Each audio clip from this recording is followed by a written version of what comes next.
하여간 근본 없는 부사관 새끼들이 문제야. 날카로운 고성이 지휘 통제실의 정적을 찢어발겼다. 강원도 철원군 동송읍 영하 20도를 오르내리는 혹한의 날씨보다 더 차가운 기운이 제육보병사단 청성부대 예하 제7보병여단 본청을 감싸고 있었다. 작전과장 최영석 소령은 손에 들고 있던 결제 서류를 바닥으로 거칠게 내던졌다. 팔랑거리며 흩어지는 종이들은 마치 눈보라처럼 바닥에 엎드린 늙은 호랑이의 머리 위로 쏟아져 내렸다. 그 늙은 호랑이 여단 주임원사 박철수는 묵묵히 허리를 굽혀 서류를 줍고 있었다. 희끗희끗한 머리카락과 주름진 눈가에는 30년 넘게 군복을 입으며 쌓아온 세월의 훈장이 서려 있었으나 지금 이 순간만큼은 그 모든 경력이 육군사관학교 출신의 젊은 장교 앞에서 아무런 방패막이가 되지 못했다. 박원사, 내 말이 말 같지 않습니까? 헬기장 보수 공사건 말이입니다. 내가 분명히 아스팔트로 싹 밀어버리라고 지시했을 텐데요. 최 소령이 가죽 장갑을 낀 손으로 책상을 탕탕 내리쳤다. 박 원사는 흩어진 서류를 가지런히 모아 가슴에 품으며 정중하게 그러나 단호한 어조로 입을 열었다. 작전과장님 말씀하신 대로 진행하면 보기는 좋을지 모르나 동절기 결빙 문제가 심각해집니다. 철원의 겨울은 다릅니다. 헬기가 이착륙할 때 발생하는 하강풍에 얼어붙은 아스팔트 조각이 튀면 엔진에 치명적일 수 있습니다. 규정상으로도 비포장 다짐이 원칙입니다. 이봐요, 주임원사. 최 소령이 어이없다는 듯 헛웃음을 흘리며 박 원사에게 성큼성큼 다가갔다. 그는 박 원사의 코앞까지 얼굴을 들이밀며 비아냥거렸다. 당신들이 짬밥 좀 먹었다고 뭐라도 되는 줄 아나 본데 전략과 전술, 그리고 부대 운영은 장교의 영역이야. 어디서 감히 규정을 들먹여? 사관학교에서 군사학 배울 때 당신은 뭐 했어? 삽질이나 했겠지. 머리가 굳어서 융통성이라곤 눈곱만큼도 없으니 원. 주변에 있던 상황병들과 하사관들이 숨을 죽이고 눈치를 살폈다. 최 소령의 히스테리는 어제 오늘 일이 아니었지만 오늘은 유독 심했다. 신임 여단장의 부임이 코앞으로 다가왔기 때문이다. 그는 새로운 지휘관에게 잘 보이기 위해 부대 환경 미화에 목숨을 걸고 있었고 그 과정에서 실무적인 조언을 하는 부사관들을 사사건건 묵살하고 있었다. 박 원사의 눈썹이 꿈틀거렸다. 모욕감보다도 잘못된 지시로 인해 발생할 안전사고가 더 걱정되는 천생군인이었다. 과장님 제고해 주십시오. 이번에 오시는 여단장님도 707 출신이시라 현장 안전에 민감하실 겁니다. 야! 최 소령의 고함 소리에 상황실의 유리가 징 울렸다. 어디서 훈계질이야? 707? 특수부대 출신이면 뭐 땅바닥 흙냄새만 맡아도 아나? 여단장님은 장군이야. 별이라고. 깔끔하게 정돈된 부대를 좋아하시지 너희들처럼 흙먼지 날리는 꼴을 좋아하실 것 같아? 당장 공병대 불러서 아스팔트 깔아. 이건 명령이야. 박 원사는 깊은 한숨을 삼켰다. 계급은 깡패였다. 논리와 경험이 통하지 않는 벽 앞에서 그는 입을 다물 수밖에 없었다. 알겠습니다. 박 원사가 힘없이 고개를 숙이고 돌아선 순간이었다. 지휘 통제실의 육중한 철문이 소리 없이 그러나 묵직하게 열렸다. 찬바람이 훅 끼쳐 들어왔다. 상황실의 공기가 순식간에 바뀌었다. 문 앞에 서 있는 인물은 방한복 상의 깃을 세운 채 날카로운 눈빛으로 실내를 훑고 있었다. 어깨에 박힌 준장의 계급장이 형광등 불빛을 받아 서늘하게 번뜩였다. 제7보병여단장 서미현 준장. 그녀였다. 본래라면 위병소 통과 시점부터 보고가 올라왔어야 했다. 하지만 그녀는 관용차를 위병소 밖에 세워두고 수행원 하나 없이 걸어서 들어왔다. 마치 적진에 침투하는 특수요원처럼 기척을 지운 채였다. 덕분에 그녀는 문 밖에서 최소령이 내뱉은 폭언을 토시 하나 빼놓지 않고 들을 수 있었다. 상황병이 뒤늦게 그녀를 발견하고 벌떡 일어나 입을 열려 했다. 여단자. 서미현은 검지를 입술에 갖다 대며 조용히 고개를 저었다. 상황병은 얼어붙은 듯 입을 다물었다. 그녀는 천천히 군화 소리를 죽이며 최소령의 등 뒤로 걸어갔다. 최소령은 여전히 분이 풀리지 않은 듯 씩씩거리며 박원사의 뒷모습에 대고 소리치고 있었다. 하여간 말귀를 못 알아쳐먹으니 몸이 고생이지. 내일까지 공사 완료 안 되면 주임원사 옷 벗을 각오해. 옷은 누가 벗어야 할지 모르겠군. 낮지만 힘있는 목소리가 최소령의 뒷덜미를 서늘하게 긁었다. 최소령은 감전된 사람처럼 펄쩍 뛰며 뒤를 돌았다. 누구? 그의 눈이 커다랗게 확장되었다. 눈앞에 서 있는 여자는 그보다 키는 작았지만 뿜어내는 위압감은 거대한 산맥과도 같았다. 707 특수임무단 시절 대테러 작전 최일선에서 수많은 생사를 넘나들며 다져진 살기였다. 그것은 책상 물림 장교가 흉내낼 수 있는 종류의 것이 아니었다. 여단장님. 최소령이 허둥지둥 거수 경례를 올렸다. 필승. 작전과장 소령 최형석입니다. 도착 보고가 없으셔서. 지휘 통제실의 모든 인원이 일제히 기립하여 경례 구호를 외쳤다. 필승. 서미현은 그들의 경례를 눈길 한 번 주지 않고 받았다. 그녀의 시선은 오로지 최소령에게 고정되어 있었다. 그리고 천천히, 아주 천천히 박원사에게로 시선을 옮겼다. 박원사는 꼿꼿한 자세로 경례하고 있었지만 그의 손에 들린 구겨진 서류 뭉치가 방금 전의 수모를 증명하고 있었다. 서미현의 아버지도 부사관이었다. 평생을 조국에 헌신하고도 젊은 장교들에게 무시당하기 일쑤였던 아버지의 구분 등이 박원사의 모습 위로 겹쳐졌다. 그녀의 눈매가 매섭게 가늘어졌다. 서미현은 천천히 가죽 장갑을 벗어 책상 위에 올려두었다. 쉬어. 간결한 명령에 모두가 열중쉬어 자세를 취했다. 정적만이 흐르는 공간, 서미현은 최소령 앞으로 한 걸음 더 다가갔다. 작전과장. 예, 작전과장입니다. 최소령은 식은땀을 흘리며 대답했다. 소문으로만 듣던 서미현 준장의 기세는 상상 이상이었다. 그녀는 육군 최연소 여성 장군이라는 타이틀이 단순히 시대의 흐름을 잘 타서 얻은 것이 아님을 온몸으로 증명하고 있었다. 방금 주임원사에게 한 말 다시 해보게. 서미현의 목소리는 평온했다. 감정의 고저가 전혀 느껴지지 않아 오히려 더 공포스러웠다. 예. 그것이. 최소령은 눈동자를 굴리며 변명거리를 찾았다. 교육 중이었습니다. 주임원사가 작전 개념을 잘 이해하지 못해서 조금 강하게 훈육하던 참이었습니다. 훈육이라. 서미현은 입꼬리를 살짝 올렸다. 비웃음이었다. 자네가 육사를 나왔다고 했나? 예. 육군사관학교 59기입니다. 최소령은 육사 출신이라는 것을 자랑스럽게 외쳤다. 이것만큼은 자신을 보호해줄 동아줄이라 믿는 눈치였다. 그래, 학교에서 그렇게 가르치던가? 아버지 뻘인 부사관에게 근본 없는 새끼라고 욕을 하라고? 그게 자네가 배운 장교의 품위인가? 최소령의 얼굴이 하얗게 질렸다. 밖에서 다 들었을 줄은 꿈에도 몰랐던 것이다. 시정하겠습니다. 다만 저는 부대의 완벽한 임무 수행을 위해. 변명은 듣고 싶지 않아.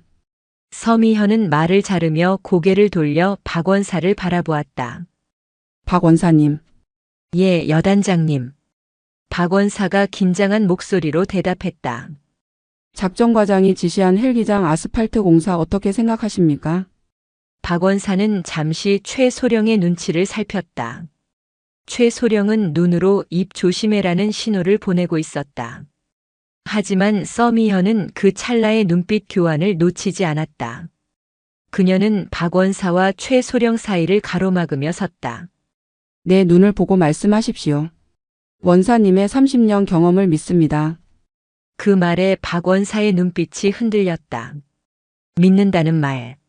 지난 몇 년간 간부들에게서 들어보지 못한 말이었다. 그는 용기를 내어 입을 열었다. 동절기 철원의 기상을 고려했을 때 아스팔트 포장은 결빙 및 파편 비산의 위험이 큽니다. 비포장 다짐을 유지하되 살수 작업으로 먼지를 잡는 것이 규정 및 안전상 옳다고 판단됩니다. 서미현은 고개를 끄덕였다. 정확한 판단입니다. 707에 있을 때도 겉만 번지르르한 헬기장에서 사고가 날 뻔한 적이 한두 번이 아니었지. 그녀는 다시 최소령을 돌아보았다. 들었나? 이게 바로 현장 경험이야. 책상 머리에서 펜대나 굴리며 얻을 수 있는 지식이 아니란 말일세. 최소령은 입술을 깨물었다. 자존심이 상했다. 일개 부사관의 의견을 들어 장교인 자신에게 면박을 주는 신임 여단장이 마음에 들지 않았다. 하지만 계급 차이는 절대적이었다. 알겠습니다. 원상복구하겠습니다. 원상복구가 아니라 애초에 잘못된 지시를 내린 것에 대해 사과부터 하게. 예. 최소령이 잘못 들었다는 듯 되물었다. 장교가 부사관에게 그것도 병사들이 보는 앞에서 사과하라고. 그의 얼굴이 불그락푸르락해졌다. 안 들리나? 사과하라고 했네. 자네의 그 오만함 때문에 우리 부대의 소중한 자산인 원사님이 모욕을 당했어. 계급이 높다고 인격까지 높은 건 아니지. 서미현의 눈빛은 타협의 여지가 없었다. 최소령은 주먹을 꽉 쥐었다. 부들거리는 입술을 억지로 떼어냈다. 미안합니다, 박원사. 진심이라고는 조금도 느껴지지 않는 사과였다. 박원사는 씁쓸한 미소를 지으며 고개를 숙였다. 아닙니다, 과장님. 제가 부족했습니다. 서미현은 그 모습을 지켜보며 혀를 찼다. 썩어빠진 권위주의가 뼛속까지 박힌 인간이었다. 한 번의 훈계로 고쳐질 사람이 아니었다. 앞으로 내 허락 없이 부대 시설물에 손대지 마. 그리고 박 원사님. 예, 여단장님. 짐 푸는 대로 여단장실로 오세요. 차나 한잔하면서 부대 현황 좀 듣고 싶습니다. 작전과장의 보고서보다는 원사님의 이야기가 더 영향가 있을 것 같군요.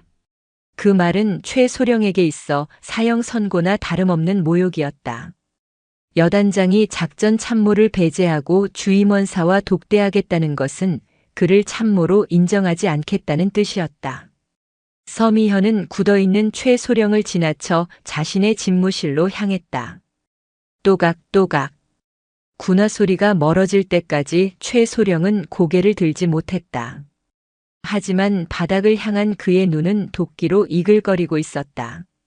두고 보자. 여자라고 깔봤더니 부사관 나부랭이 편을 들어. 건방진. 최소령의 비뚤어진 엘리트 의식은 위험한 방향으로 튀기 시작했다. 이것이 훗날 자신을 파멸로 몰아넣을 거대한 덫의 시작임을 그는 알지 못했다. 여단장실은 냉기가 돌았다. 서미현은 창밖으로 보이는 철원의 황량한 들판을 바라보았다. 멀리서 들려오는 사격 소리가 이곳이 최전방임을 실감케 했다. 똑똑. 들어오세요. 박원사가 조심스럽게 문을 열고 들어왔다. 손에는 김이 모락모락 나는 커피 2잔이 들려 있었다. 행정병 시키지 그러셨습니까? 아닙니다. 타주시는 건 부담스럽고 제 손으로 타는 게 마음 편합니다. 박원사는 커피를 탁자에 내려놓으며 어색하게 서 있었다. 서미현은 소파를 가리켰다. 앉으세요. 여단장님, 저는 괜찮습니다. 명령입니다. 앉으세요.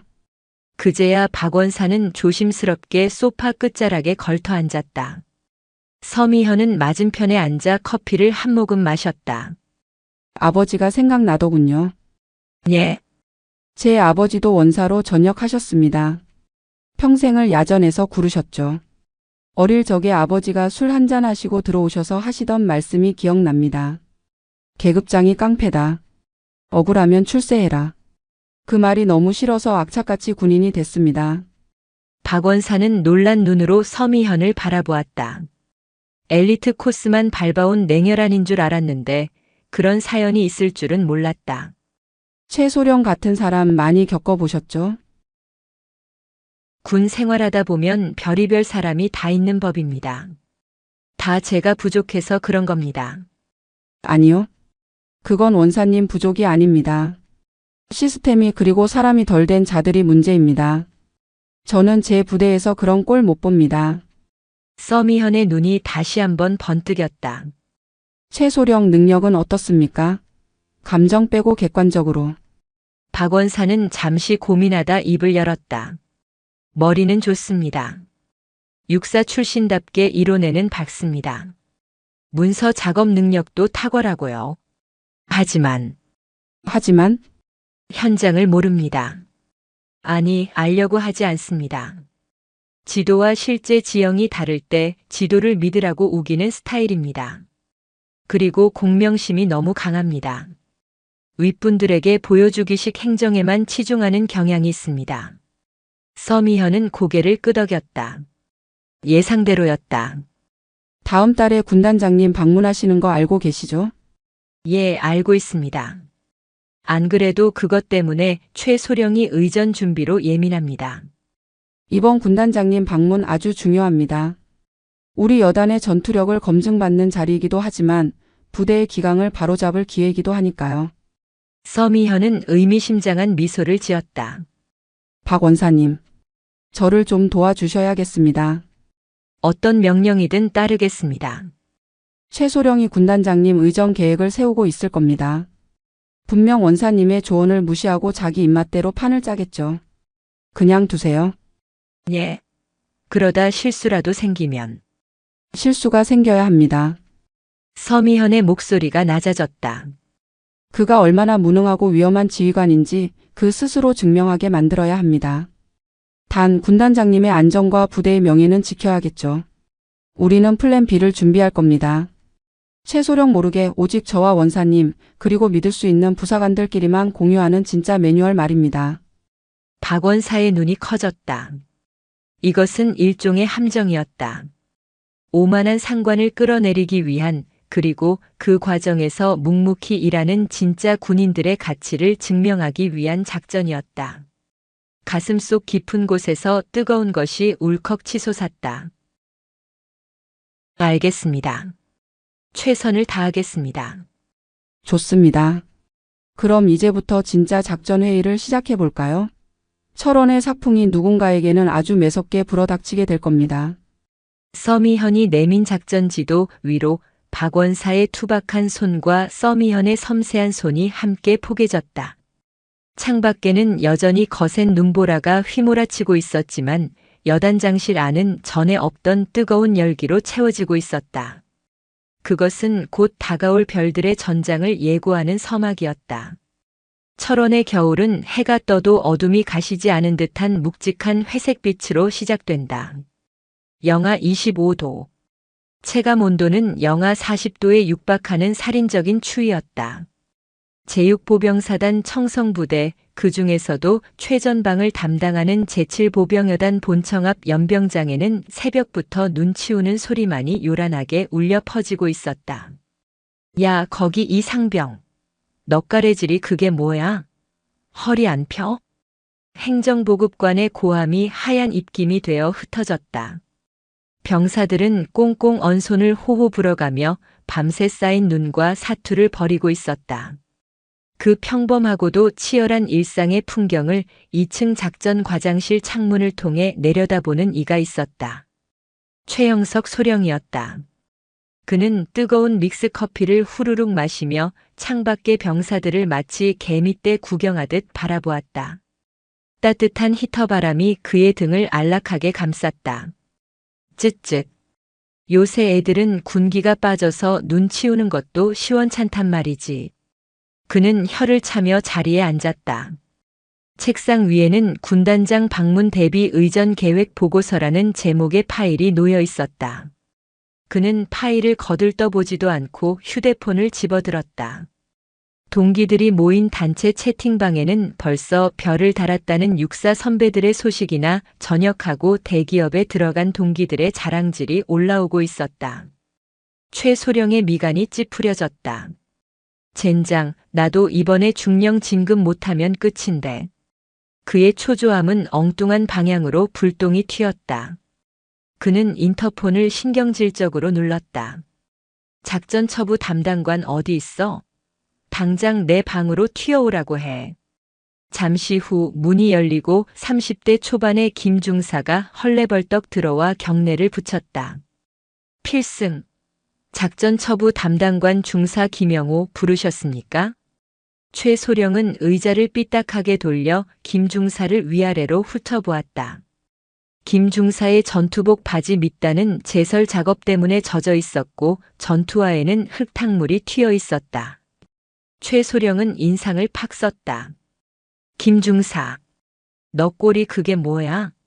장교방에 들어오면서 복장 상태가 그게 뭐냐고. 죄송합니다. 연병장 제설 작업 지원 나가 있다가 급하게 오느라. 핑계 대지 마. 부사관들이 그러니까 욕을 먹는 거야. 기본이 안 되어 있잖아, 기본이. 너희가 무슨 노가다꾼이야? 간부면 간부답게 품위를 지켜야지. 김중사는 입술을 꽉 깨물었다. 병력이 부족해 간부들까지 제설에 투입된 상황이었다. 따뜻한 방에서 커피나 마시던 작전과장이 할 소리는 아니었다. 하지만 그는 묵묵히 고개를 숙였다. 시정하겠습니다. 됐고. 군단장님 오실 때 브리핑 룸 환경 미화 어떻게 됐어? 내가 말한 화분 그거 구했어? 김중사의 얼굴이 난처하게 일그러졌다. 과장님 그게 말씀하신 동향나는 예산 항목에 없습니다. 부대 운영비로는 행정용품이나 시설 보수 자재만 구매 가능합니다. 사비를 들이시지 않는 이상. 야! 최소령이 들고 있던 볼펜을 김중사에게 집어던졌다. 볼펜이 김중사의 가슴팍을 맞고 바닥으로 굴러떨어졌다. 너 지금 나랑 장난하냐? 예산이 없으면 만들어서라도 가져와야지. 행정보급관 뒀다 뭐해? 창고에 짱 박아둔 거 팔든지 아니면 민간 협조를 구하든지 융통성 있게 처리 못해? 그건 횡령이고 규정 위반입니다. 그리고 지금 혹한기라 병사들 핫팩이랑 방한 장갑 챙기기도 빠듯합니다. 이 새끼가 진짜 말대꾸 따박따박하네. 야 김영호. 너 장기 복무심사 얼마나 남았냐? 김중사의 어깨가 움찔했다. 가장 아픈 곳을 찔렀다. 1년 남았습니다. 그래 1년. 내 말 한마디면 너 옷 벗고 집에 가서 농사나 지어야 해. 알지? 작전과장이 평정 긁어버리면 끝인 거. 핫팩? 장갑? 병사들 좀 춥게 지낸다고 안 죽어. 군단장님 오셨을 때 아, 이 부대는 환경이 참 우아하구나 하는 인상을 주는 게 더 중요해. 그게 바로 전투력이야. 알겠어? 최소령의 논리는 궤변이었다. 하지만 계급과 인사고과라는 무기 앞에서는 절대적인 진리처럼 강요되었다. 김중사의 주먹이 부들부들 떨렸다. 알겠습니다. 방법을 찾아보겠습니다. 나가봐. 그리고 나갈 때 바닥에 흙 떨어진 거 닦고 나가. 냄새나니까. 김중사는 바닥에 떨어진 볼펜을 주워 책상 위에 올려두고 굴욕적인 자세로 뒷걸음질 쳐나갔다. 문이 닫히자 최소령은 흥 하고 콧방귀를 뀌며 다시 커피 잔을 들었다. 같은 시각 여단장실. 서미현 준장은 집무실에 앉아있지 않았다. 그녀는 전투복 위에 방한 외피를 걸쳐 입고 모자를 깊게 눌러쓴 채 창밖이 아닌 폐쇄외로 화면 모니터 앞에 서 있었다. 당직 사령이 안절부절 못하며 그녀의 뒤에 서 있었다. 당직 사령. 예, 여단장님. 지금 작전과장실 앞 복도 소리 키울 수 있나? 아, 그게. 복도에는 음성 녹음 기능이 없습니다. 서미현은 말없이 화면을 응시했다. 화면 속에서 김 중사가 작전과장실을 나오고 있었다. 고개를 푹 숙인 김 중사가 복도 벽에 머리를 기대고 한참이나 서 있는 모습이 잡혔다. 어깨가 들썩이는 것으로 보아 흐느끼거나 혹은 깊은 분노를 사귀고 있는 듯 했다. 서미현의 눈빛이 차갑게 가라앉았다. 그녀는 707 시절부터 사람의 제스처와 표정을 읽는 훈련을 받아왔다. 김 중사의 저 모습은 단순한 업무 스트레스가 아니었다. 인격적인 모독을 당한 사람 특유의 무력감과 증오가 섞여 있었다. 박 원사님 호출하세요. 주임 원사님 말입니까? 지금 제설 작업 감독 중이실 텐데. 부르세요. 지금 당장. 10분 뒤 박 원사가 땀에 젖은 채 여단장실로 들어왔다. 부르셨습니까, 여단장님? 서미현은 박 원사에게 김 중사가 찍힌 화면을 가리켰다. 김영호 중사 성실한 친구입니까? 박 원사는 화면 속 김 중사를 보고는 안타까운 탄식을 내뱉었다. 여단에서 제일 성실한 친구입니다. 굳은 일은 도맡아 하고 병사들도 잘 따릅니다. 다만 요새 최소령 때문입니까? 박 원사는 침묵했다. 침묵은 긍정보다 더 강한 긍정이었다. 말씀하세요. 제가 알아야 고칩니다. 최소령이 김 중사에게 개인적인 심부름을 많이 시킵니다. 세탁소에서 자기 옷 찾아오라는 건 예사고 주말에는 자기 차 세차까지 시킨다는 소문이 있습니다. 게다가 이번 군단장님 방문 준비 때문에 말도 안 되는 물품을 구해오라고 닥달하는 모양입니다. 서미현의 눈썹이 꿈틀했다. 세차? 이 엄동설 안에? 관용차가 아니라 개인 차량입니다. 자동 세차기는 흠집 난다고 손 세차를 고집한답니다. 서미현은 주먹을 꽉 쥐었다. 공과 사를 구분 못하는 것을 넘어 부하를 산호비처럼 부리는 행태였다. 이것은 명백한 갑질이자 직권 남용이었다. 기가 차는군요. 박 원사님, 오늘 오후 일과 시간에 최소령 동선 어떻게 됩니까? 오후 2시에 예하 대대 작전 장교들 소집해서 회의한다고 했습니다. 회의 끝나고는요? 보통은 체력 단련실에 가거나 영외 숙소로 퇴근 준비를 합니다. 좋습니다. 오늘 오후 3시 제가 직접 현장을 좀 봐야겠습니다. 주임 원사님은 김 중사를 데리고 영내 주차장 뒤편으로 오세요. 아, 그리고 서미현이 서랍에서 녹음기 하나를 꺼내 박 원사에게 건넸다. 김 중사에게 이걸 주십시오. 최소령이 또다시 부당한 지시를 내리거나 모욕을 주면 반드시 녹음하라고 하세요. 이건 명령입니다. 박 원사는 녹음기를 받아들며 비장한 표정으로 고개를 끄덕였다. 알겠습니다. 오후 3시. 철원의 칼바람은 오후가 되어도 잦아들 줄 몰랐다. 여단 본청 뒤편 간부들이 사용하는 주차장 구석진 곳에 수도 시설이 하나 있었다. 본래는 작전 차량의 오물을 씻어내기 위한 곳이었지만 지금 그곳에는 검은색 고급 세단 한 대가 세워져 있었다. 최형석 소령의 개인 승용차였다. 그리고 그 앞에는 고무 장갑을 낀 김 중사와 하사 한 명이 얼음장 같은 물에 스펀지를 적시고 있었다.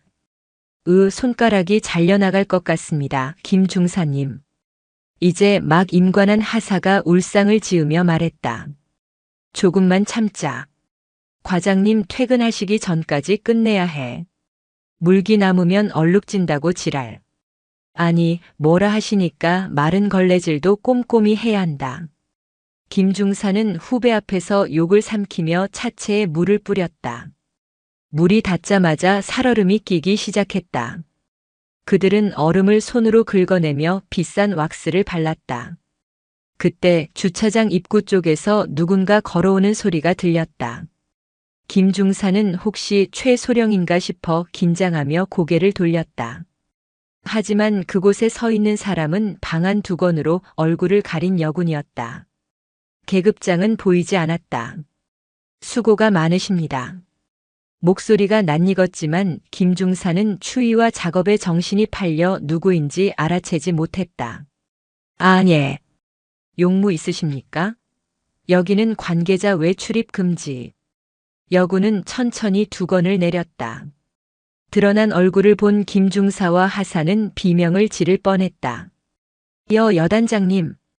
두 사람은 들고 있던 스펀지와 걸레를 내던지고 차렷 자세를 취했다. 경례를 붙이려 했으나 고무장갑에 거품이 묻어 있어 엉거주춤했다. 쉬어. 하던 거 멈추고 이리 오게. 서미현은 차가운 눈으로 번쩍거리는 세단과 벌겋게 튼 부하들의 손을 번갈아 보았다. 이 차 누구 차입니까? 김중사는 입을 열지 못했다. 사실대로 말했다가 최소령에게 당할 보복이 두려웠다. 묻잖나. 누구 차인가? 작전과장님 차량입니다. 이게 공무인가? 아닙니다. 그럼 왜 자네들이 이 추위에 여기서 이러고 있나? 작전과에서 할 일이 그렇게 없나? 서미현의 목소리가 점점 높아졌다. 그때 멀리서 휘파람 소리가 들려왔다. 최소령이었다. 그는 깔끔한 사복 차림으로 한 손에는 헬스 가방을 들고 주차장으로 걸어오고 있었다. 어이, 김중사. 다 했어? 광 좀 잘 냈냐? 오늘 저녁에 소개팅 있어서 차 깨끗해야 한다고 했잖. 헉. 최소령의 휘파람 소리가 뚝 끊겼다. 그의 눈앞에 서미현이 그것도 아주 무서운 표정으로 팔짱을 낀 채 서 있었기 때문이다. 여단장님께서 여긴 어인일로. 서미현은 천천히 고개를 돌려 최소령을 쏘아보았다. 작전과장. 참으로 부지런하군. 일과 시간 아직 안 끝났는데 벌써 사복 차림인가? 아, 그게. 오늘은 대대작전 장교 회의가 일찍 끝나서 체력 단련 좀 하고. 체력 단련? 자네 차 닦는 게 김중사의 체력 단련인가? 최소령의 눈동자가 흔들렸다. 아, 이건 제가 시킨 게 아니라 김중사가 자발적으로. 제 차가 너무 더러워 보인다면서. 그는 뻔뻔하게도 부하에게 책임을 떠넘겼다. 김중사의 얼굴이 억울함으로 붉어졌다. 서미현은 헛웃음을 터뜨렸다. 자발적이다. 김중사 사실인가? 김중사는 고개를 숙인 채 주먹만 꽉 쥐었다. 그때 서미현이 김중사에게 다가가 그의 언손을 덥석 잡았다. 그리고 고무장갑을 벗겨냈다. 얼음물에 젖어 퉁퉁 붓고 붉어진 손이 드러났다. 서미현은 그 손을 최소령의 눈앞에 들이밀었다. 이 손이 보이는가? 자네가 소개팅 나가서 폼 잡으려고 광내는 동안 자네 부하의 손은 이렇게 망가져가고 있었네. 이게 자발적이라고? 자네는 부하가 자발적으로 동상 걸리겠다고 하면 말리지도 않는 지휘관인가? 면목. 없습니다. 면목이 없는 게 아니라 염치가 없는 거겠지. 당장 걸레 들어. 예. 안 들리나? 걸레 들라고. 자네 차잖아. 남은 물기 자네가 직접 닦게. 최소령은 자신의 귀를 의심했다. 여단장이 보는 앞에서 부사관들이 보는 앞에서 쭈그리고 앉아 차를 닦으라니. 여단장님, 그래도 제가 소령인데 체면이. 체면? 부하들 고열 짠에서 세운 체면이 무슨 가치가 있나? 내가 셋셀 때까지 안 움직이면 이 차 당장 폐차장으로 보내버리겠네. 하나. 최소령은 서미현의 눈빛이 농담이 아님을 깨달았다. 그는 굴욕감을 느끼며 떨리는 손으로 바닥에 떨어진 걸레를 집어들었다. 둘. 최소령은 비싼 울 코트 자락이 바닥에 끌리는 것도 잊은 채 차가운 물이 뚝뚝 떨어지는 걸레를 차체에 문질렀다. 손이 시려왔다. 뼈가 아릴 정도였다. 그는 속으로 비명을 질렀다. 김중사와 하사는 그 모습을 보며 통쾌함과 동시에 두려움을 느꼈다. 서미현은 그 꼴을 잠시 지켜보다가 김중사와 하사에게 말했다. 너희는 들어가라. 의무대 가서 동상 연고 바르고. 오늘은 조기 퇴근해서 쉬어. 이건 여단장 명령이다. 감사합니다. 두 부사관이 경례하고 사라지자 주차장에는 서미현과 걸레질을 하는 최소령만 남았다. 작전과장. 네. 이번 군단장님 방문 행사 자네가 총괄한다고 했지? 예, 그렇습니다.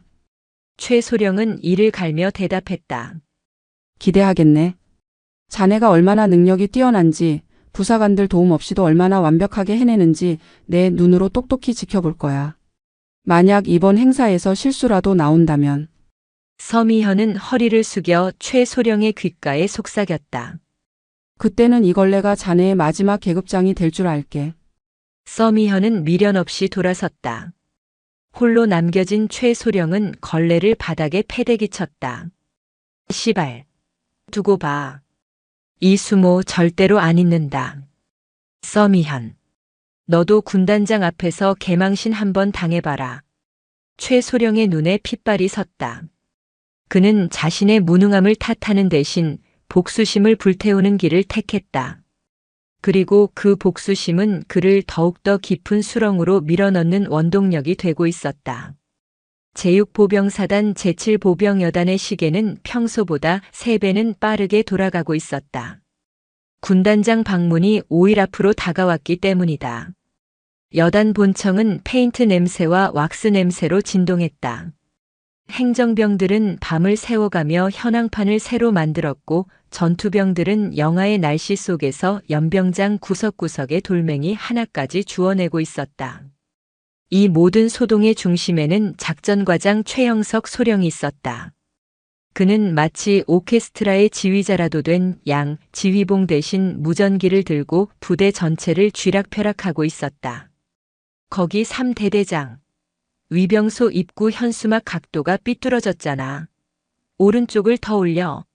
아니, 그건 너무 올렸고. 군단장님 차 들어올 때 시선이 딱 45도가 되어야 한다고. 최소령의 고함이 무전기를 타고 쩌렁쩌렁 울렸다. 그는 자신의 지시에 따라 일사불란하게 움직이는 병력들을 보며 묘한 쾌감을 느꼈다. 이것이야말로 장교의 권위이자 능력이라고 믿어 의심치 않았다. 오후 2시 여단장실에서 최종 의전 계획 보고가 있었다. 최소령은 자신만만한 표정으로 브리핑 차트 앞에 섰다. 서미현 준장은 팔짱을 낀 채 소파에 깊숙이 몸을 파묻고 있었다. 그 옆에는 박철순 원사가 수첩을 들고 배석했다. 보고 드리겠습니다. 이번 군단장님 방문의 핵심 콘셉트는 스마트 청성, 완벽한 준비 태세입니다. 최소령이 지휘봉으로 헬기장 도면을 가리켰다. 가장 중요한 것은 하차 지점부터 본청까지의 이동 동선입니다. 군단장님께서는 헬기로 도착하십니다. 헬기장에서 본청까지 약 300m 구간, 이 구간이 우리 여단의 첫인상을 좌우합니다. 그래서 서미현의 짧은 물음에 최소령은 준비했다는 듯 회심의 미소를 지었다. 기존의 칙칙한 자갈길은 품격이 떨어집니다. 그래서 저는 헬기 하차 지점부터 본청 입구까지 최고급 적색 카펫을 깔 계획입니다. 박 원사의 눈이 휘둥그레졌다.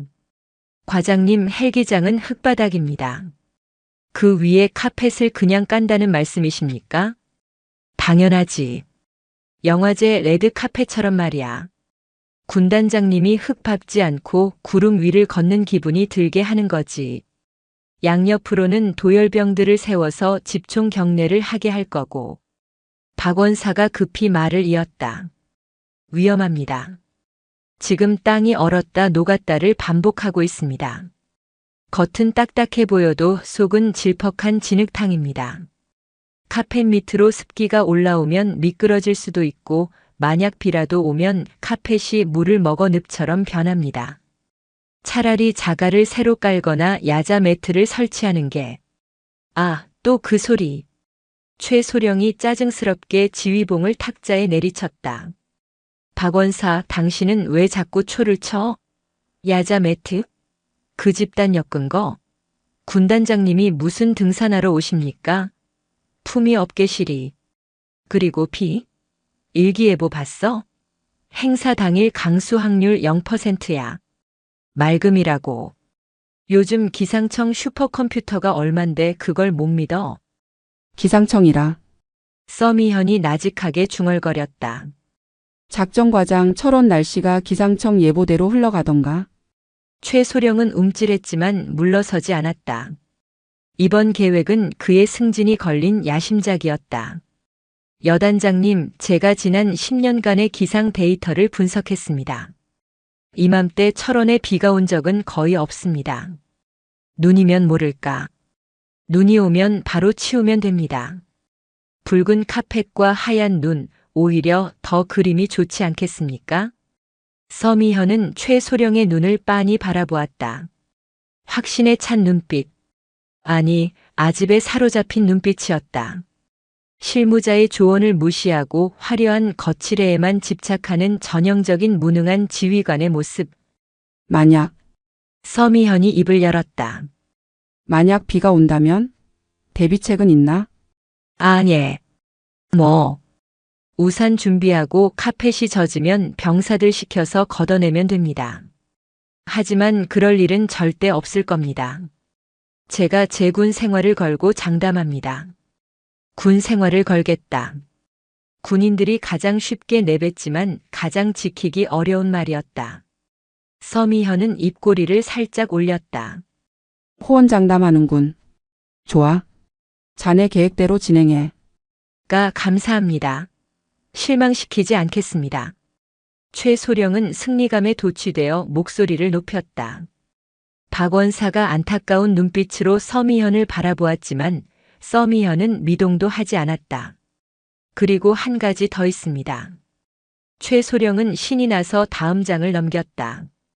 부대 주변의 바위들 말입니다. 너무 거무튀튀해서 보기가 싫더군요. 그래서 공병대 시켜서 하얀색 페인트로 도색 작업을 지시했습니다. 깔끔하게. 자연석에 페인트를 칠한다고? 예. 백골부대도 아니고 우리 청성부대의 상징인 푸른색 별을 그려 넣을까도 생각했는데 일단은 깔끔한 흰색이 나을 것 같아서. 서미현은 이마를 짚었다. 전술적 위장은커녕 적의 눈에 잘 띄라고 광고를 하는 꼴이었다. 하지만 그녀는 제지하지 않았다. 마음대로 하게. 자네가 작전과장이니 자네 미적 감각을 믿어보지. 필승. 완벽하게 준비하겠습니다.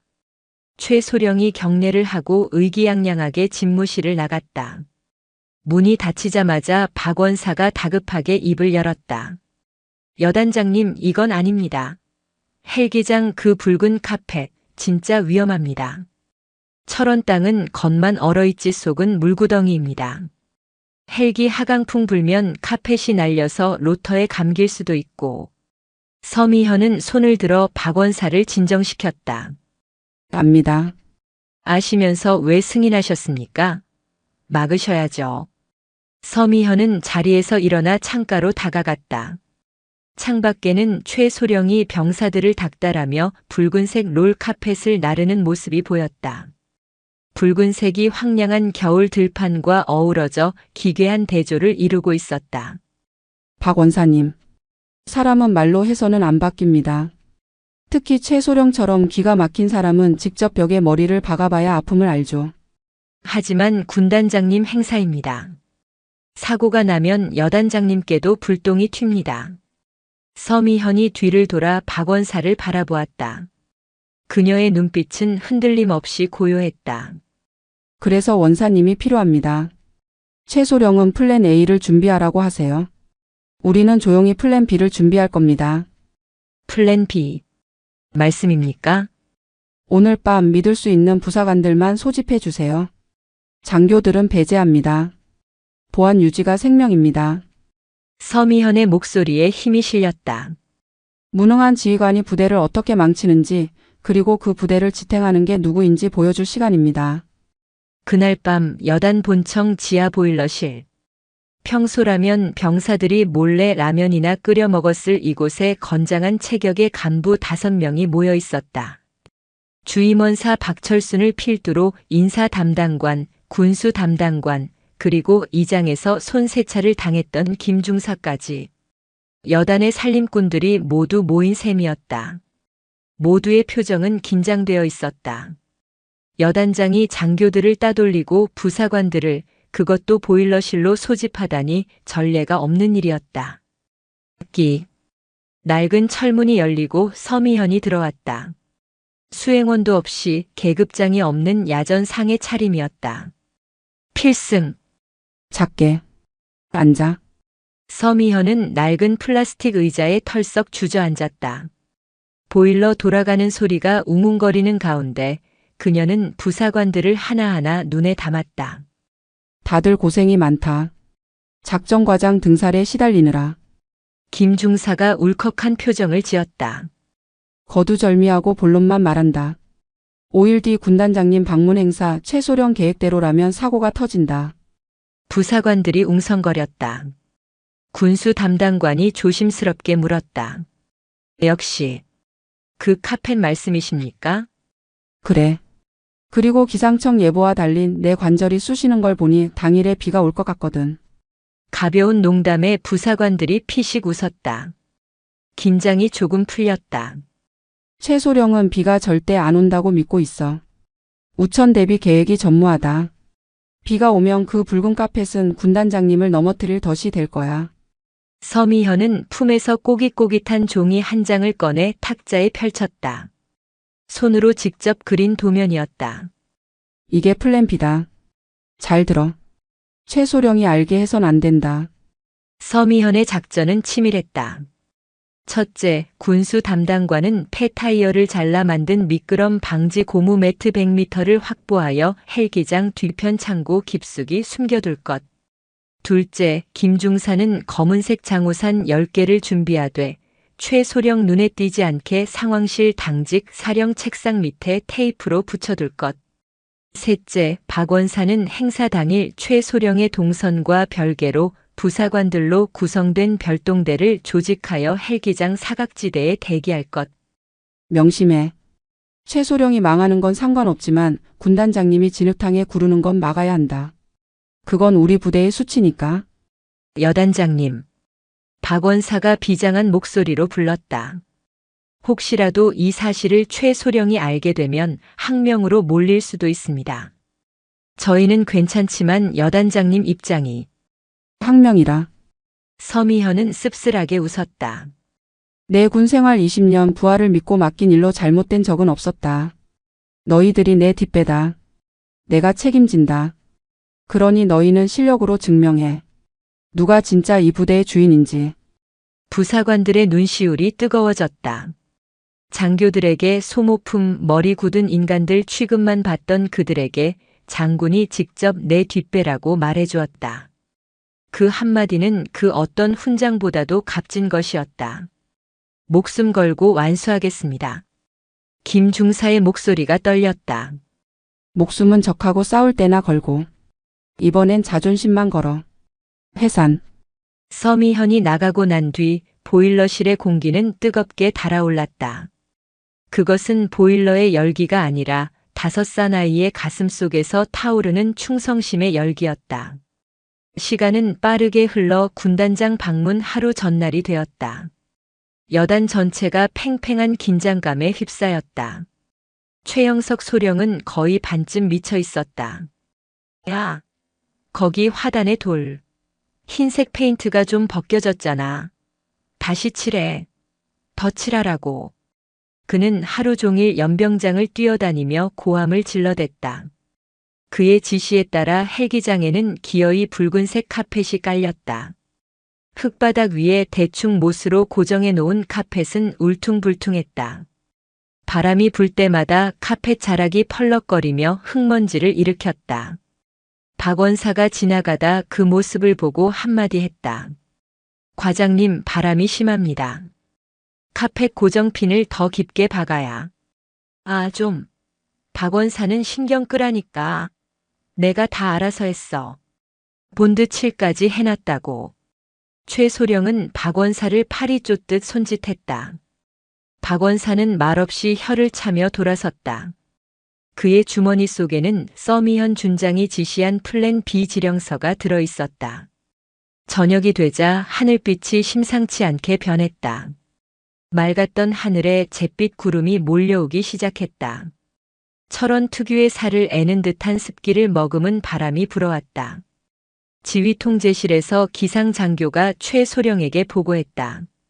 과장님, 기상청 예보가 수정되었습니다.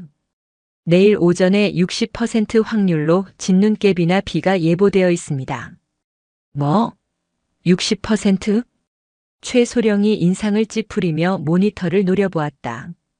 이 멍청한 기상청 놈들, 어제는 맑음이라며. 왜 이제 와서 말을 바꿔? 철원 지역이 워낙 국지성 기후 변화가 심해서.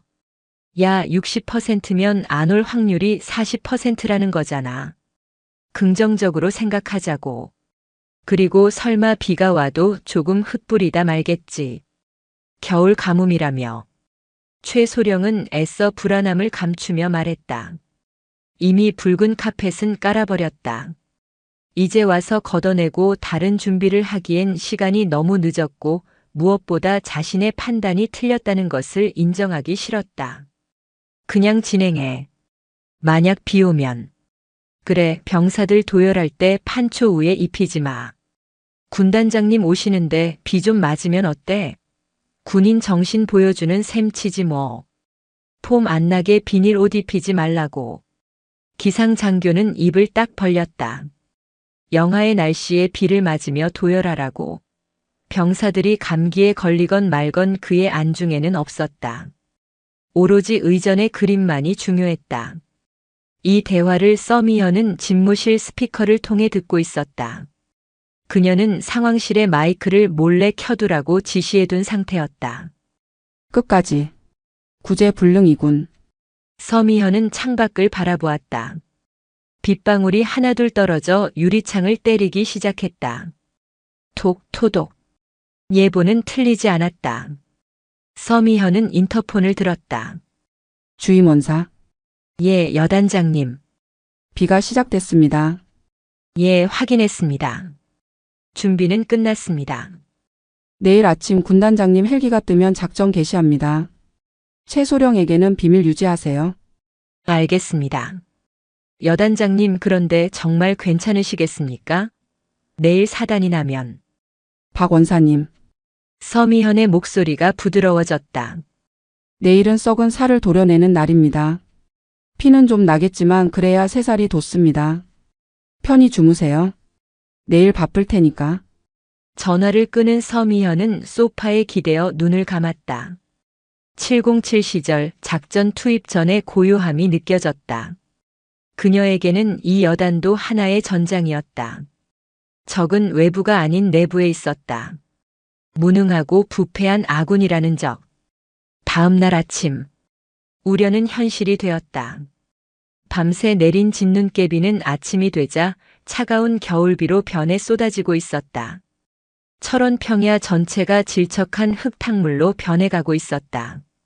여단 본청 앞은 아수라장이었다. 야, 카펫 젖잖아. 비닐 가져와서 덮어. 빨리.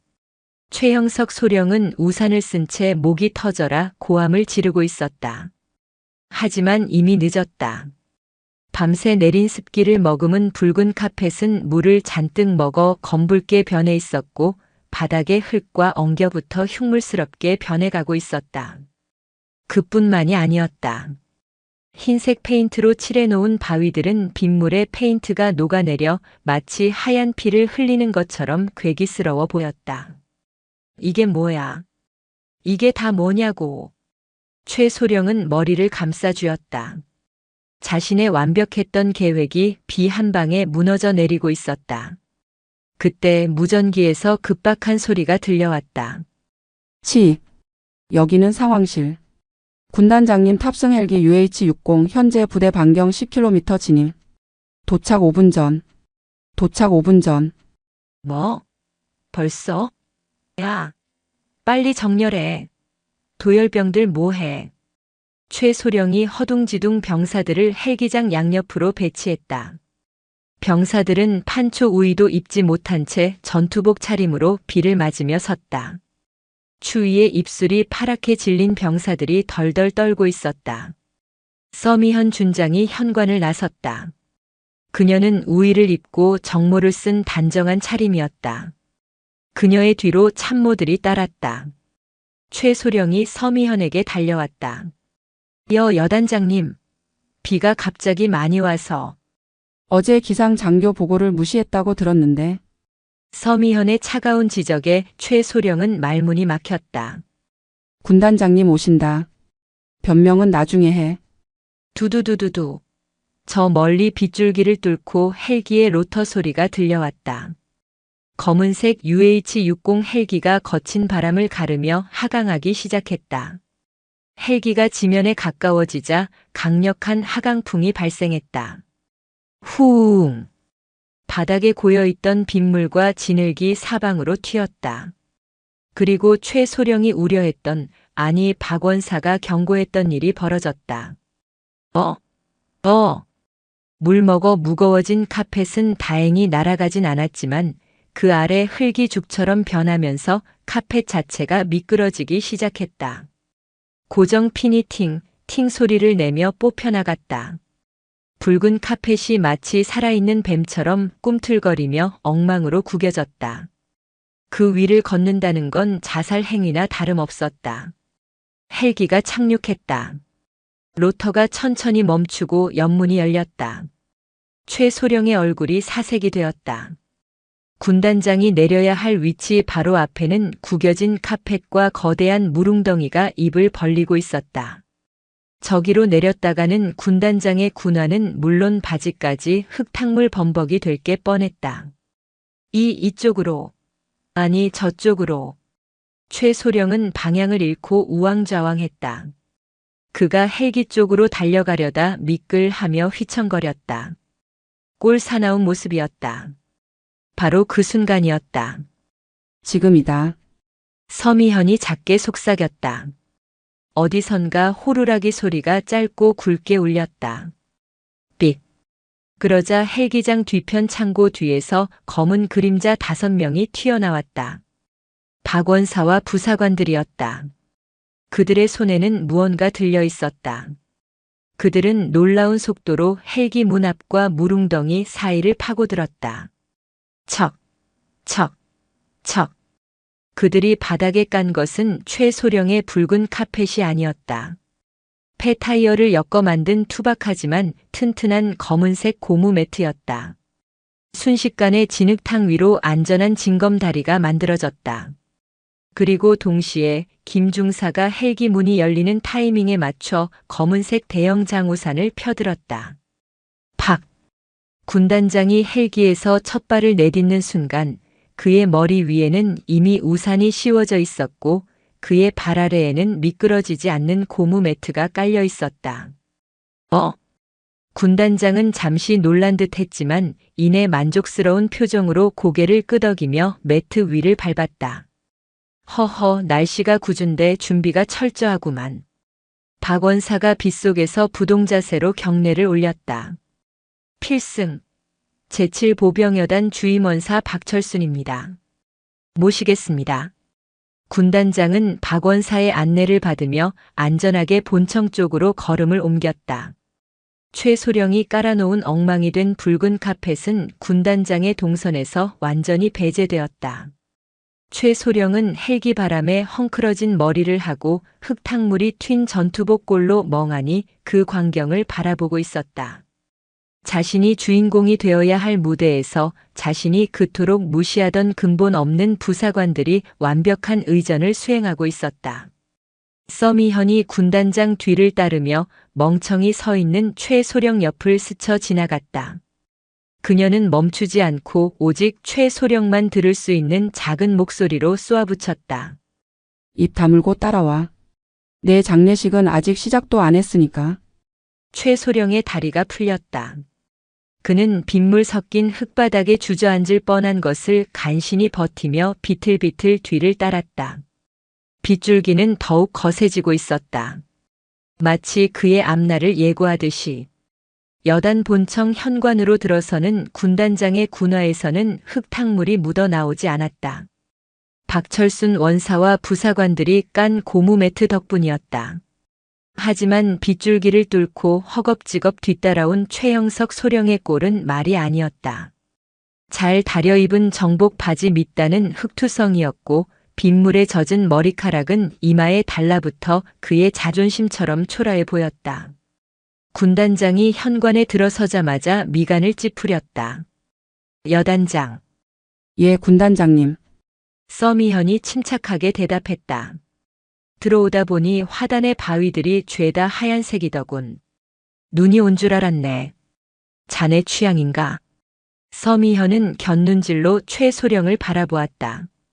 최소령은 사색이 되어 고개를 푹 숙이고 있었다. 아닙니다. 작전과장이 부대 미관을 위해 특별히 신경 쓴 부분입니다. 적의 감시로부터 은폐하기보다는 우리 부대의 결백함을 상징하고 싶었던 모양입니다. 서미현의 대답은 교묘했다. 겉으로는 부하를 감싸는 척했지만 뼈 있는 돌려각이었다. 군단장은 콧방귀를 뀌었다. 결백함이라. 전시에 저렇게 하얗게 칠해놓으면 적 포병 관측병들이 아주 고마워하겠군. 표적지 만들어줘서 고맙다고 말이야. 당장 원상복구하게. 최소령의 어깨가 움찔했다. 시정하겠습니다. 즉시 조치하겠습니다. 최소령이 다급하게 외쳤지만 군단장은 그에게 눈길조차 주지 않고 복도를 걸어갔다. 복도 양옆으로 도열해 있던 참모들이 경례를 붙였다. 필승! 브리핑 룸으로 이동하는 동안 최소령은 식은땀을 줄줄 흘렸다. 첫인상부터 망쳤다.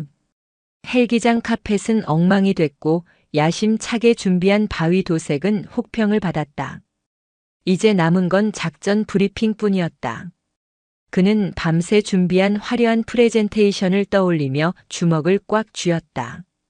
이걸로 만회해야 했다. 브리핑 룸의 조명이 꺼지고 대형 스크린에 불이 들어왔다.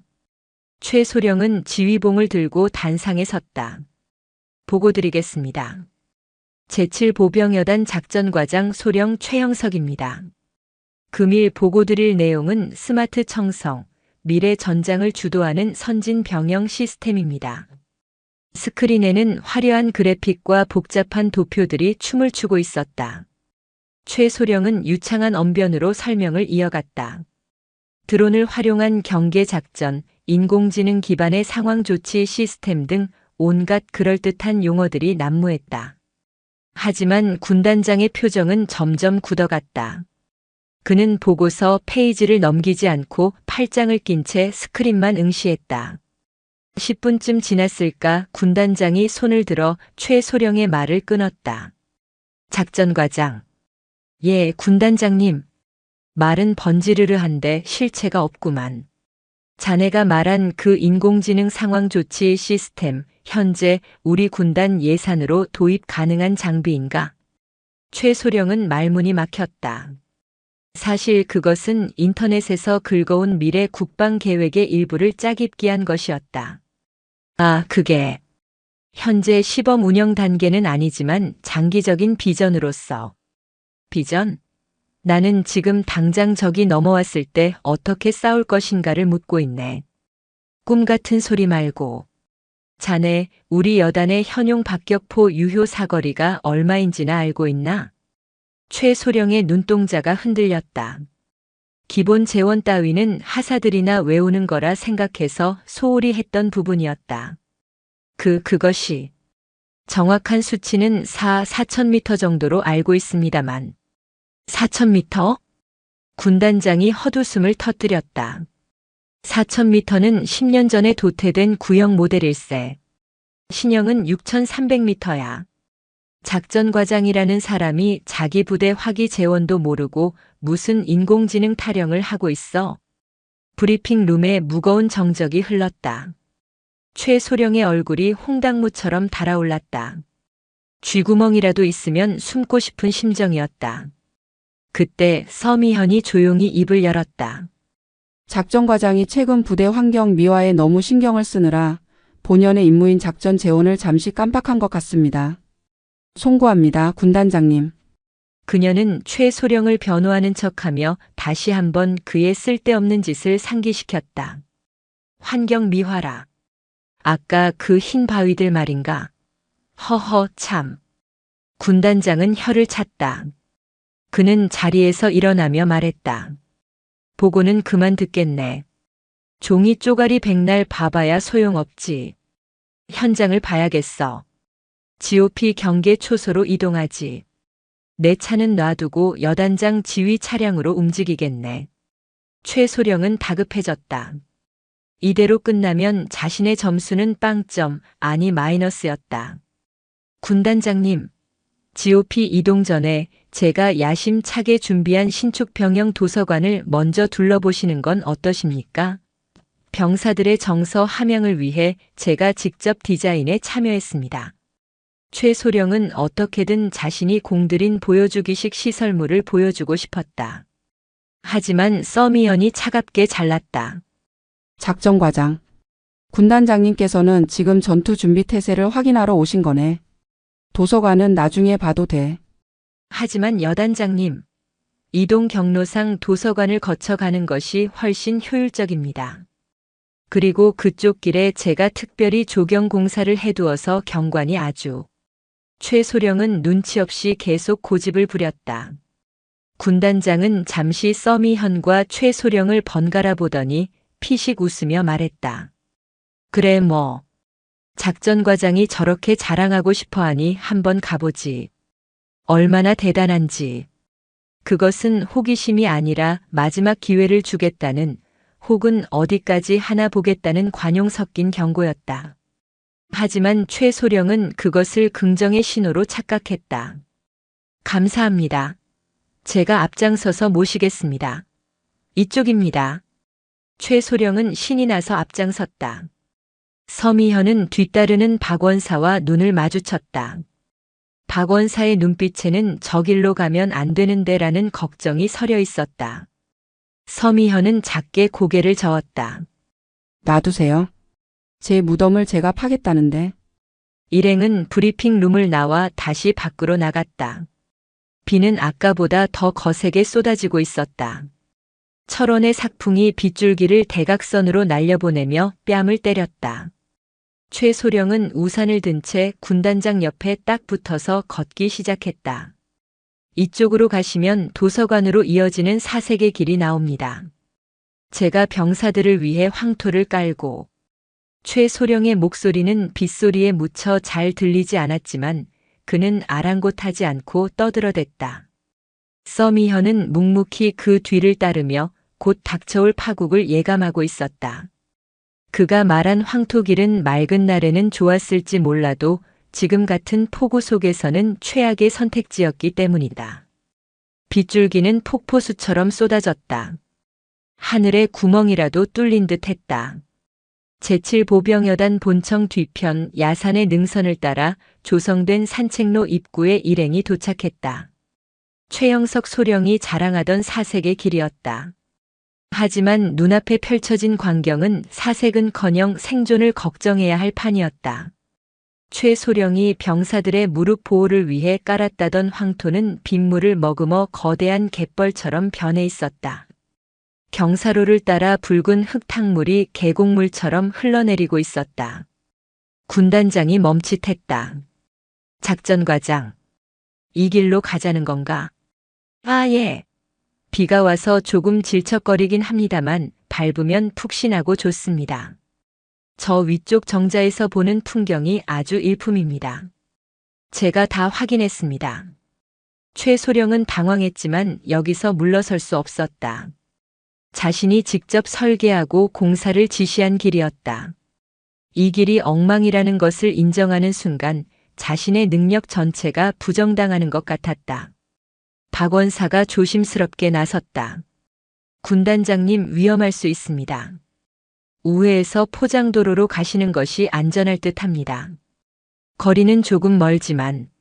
아니, 박원사. 자꾸 왜 끼어들어? 최소령이 박원사를 쏘아보며 소리쳤다. 군단장님 시간 뺏을 셈이야? 이쪽이 지름길이야. 그리고 군인이 흙 좀 밟는 거 가지고 뭘 그래? 내가 먼저 가서 길을 봐드릴 테니까 따라오십시오. 최소령은 박원사의 조언을 묵살하고 자신의 건재함을 과시하려는 듯 보란듯이 황토길로 발을 내디뎠다. 철퍽. 군화가 발목까지 푹 빠졌다. 최소령은 순간 움찔했지만 태연한 척하며 뒤를 돌아보았다. 보십시오. 끄떡없습니다. 바닥이 다져져 있어서 미끄럽지 않습니다. 이쪽으로 오시죠. 군단장은 탐탁지 않은 표정이었지만 부하가 저렇게까지 자신하니 마지못해 발걸음을 옮기려 했다. 서미현이 군단장의 앞을 막아설까 잠시 고민했지만 그녀는 멈췄다. 최영석이 완벽하게 무너지는 꼴을 군단장이 직접 목격해야만 했다. 그것이 가장 확실한 처형이었다. 군단장이 조심스럽게 황토길에 발을 디뎠다. 수행 부관들이 양옆에서 군단장을 부축하려 했다. 됐네. 내가 칠순 노인네도 아니고. 군단장은 부관들을 물리고 천천히 걸음을 옮겼다. 최소령은 군단장보다 서너 발자국 앞서서 뒷걸음질을 치며 길을 안내했다. 자, 여기 디딤돌을 밟으시면 됩니다. 제가 저번에 직접 배치한 자연석입니다. 최소령은 겉멋이 들어 뒷걸음질로 안내하는 과잉 의전을 선보이고 있었다. 비탈진 진흙길에서 뒷걸음질이라니 미친 짓이었다. 그때였다. 자, 이쪽으. 으억. 최소령이 밟은 돌이 사실은 고정된 바위가 아니라 흙 위에 살짝 얹혀있던 뜬돌이었다. 빗물에 지반이 약해진 흙이 무너지면서 돌이 쑥 빠져버렸다. 중심을 잃은 최소령의 몸이 뒤로 확 젖혀졌다. 그는 균형을 잡으려고 팔을 허우적댔다. 하지만 미끄러운 황토 위에서 그것은 춤을 추는 것에 불과했다. 그의 발이 썰매를 탄 것처럼 미끄러지며 앞으로 쭉 뻗어나갔다. 문제는 그가 군단장의 바로 위에 위치하고 있었다는 점이었다. 으악! 최소령은 외마디 비명과 함께 엉덩방아를 찌우며 비탈길을 미끄러져 내려왔다. 마치 볼링공처럼 그의 몸은 정확하게 군단장을 향해 돌진했다. 군단장님! 부관들이 소리치며 달려들었지만 늦었다. 콰당! 철퍼덕! 최소령의 군화발이 군단장의 정강이를 강타했고 그 충격으로 군단장마저 중심을 잃고 옆으로 넘어졌다. 그리고 최소령이 미끄러져 내려오면서 일으킨 거대한 흙탕물 파도가 군단장의 전신을 덮쳤다. 세상은 잠시 정지했다. 빗소리마저 멈춘 것 같은 정적. 모두가 얼어붙었다. 진흙탕 속에 엉켜있는 두 사람. 별 3개가 달린 군단장의 정모는 저 멀리 흙탕물 속에 처박혀 있었고 그의 깨끗했던 전투복과 야전 상의는 붉은 황토로 범벅이 되어 형체를 알아볼 수 없었다. 안경에는 진흙 덩어리가 묻어 앞이 보이지 않을 지경이었다. 그 위로 최소령이 엎어져 있었다. 아무도 말을 꺼내지 못했다. 이것은 단순한 실수가 아니었다. 의전 실패를 넘어선 상관에 대한 폭행에 가까운 대참사였다. 박원사와 김중사가 가장 먼저 정신을 차리고 달려들었다. 군단장님, 괜찮으십니까? 그들은 최소령을 거칠게 밀어내고 군단장을 부축해 일으켰다. 군단장은 흙투성이가 된 안경을 벗어 손에 쥐었다. 그의 얼굴에도 흙탕물이 튀어 있었다. 최소령은 바들바들 떨며 진흙탕 속에서 일어났다. 그의 얼굴은 흙빛보다 더 창백했다. 군단장님. 제가 죽을 죄를. 최소령은 말이 제대로 나오지 않았다. 혀가 마비된 것 같았다. 그는 본능적으로 손을 뻗어 군단장의 옷에 묻은 흙을 털어내려 했다. 탁! 군단장이 최소령의 손을 거칠게 쳐냈다.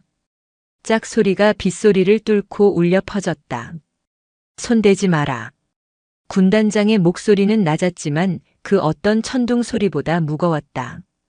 그는 흙 묻은 손으로 자신의 얼굴을 닦아냈다. 작전과장. 예.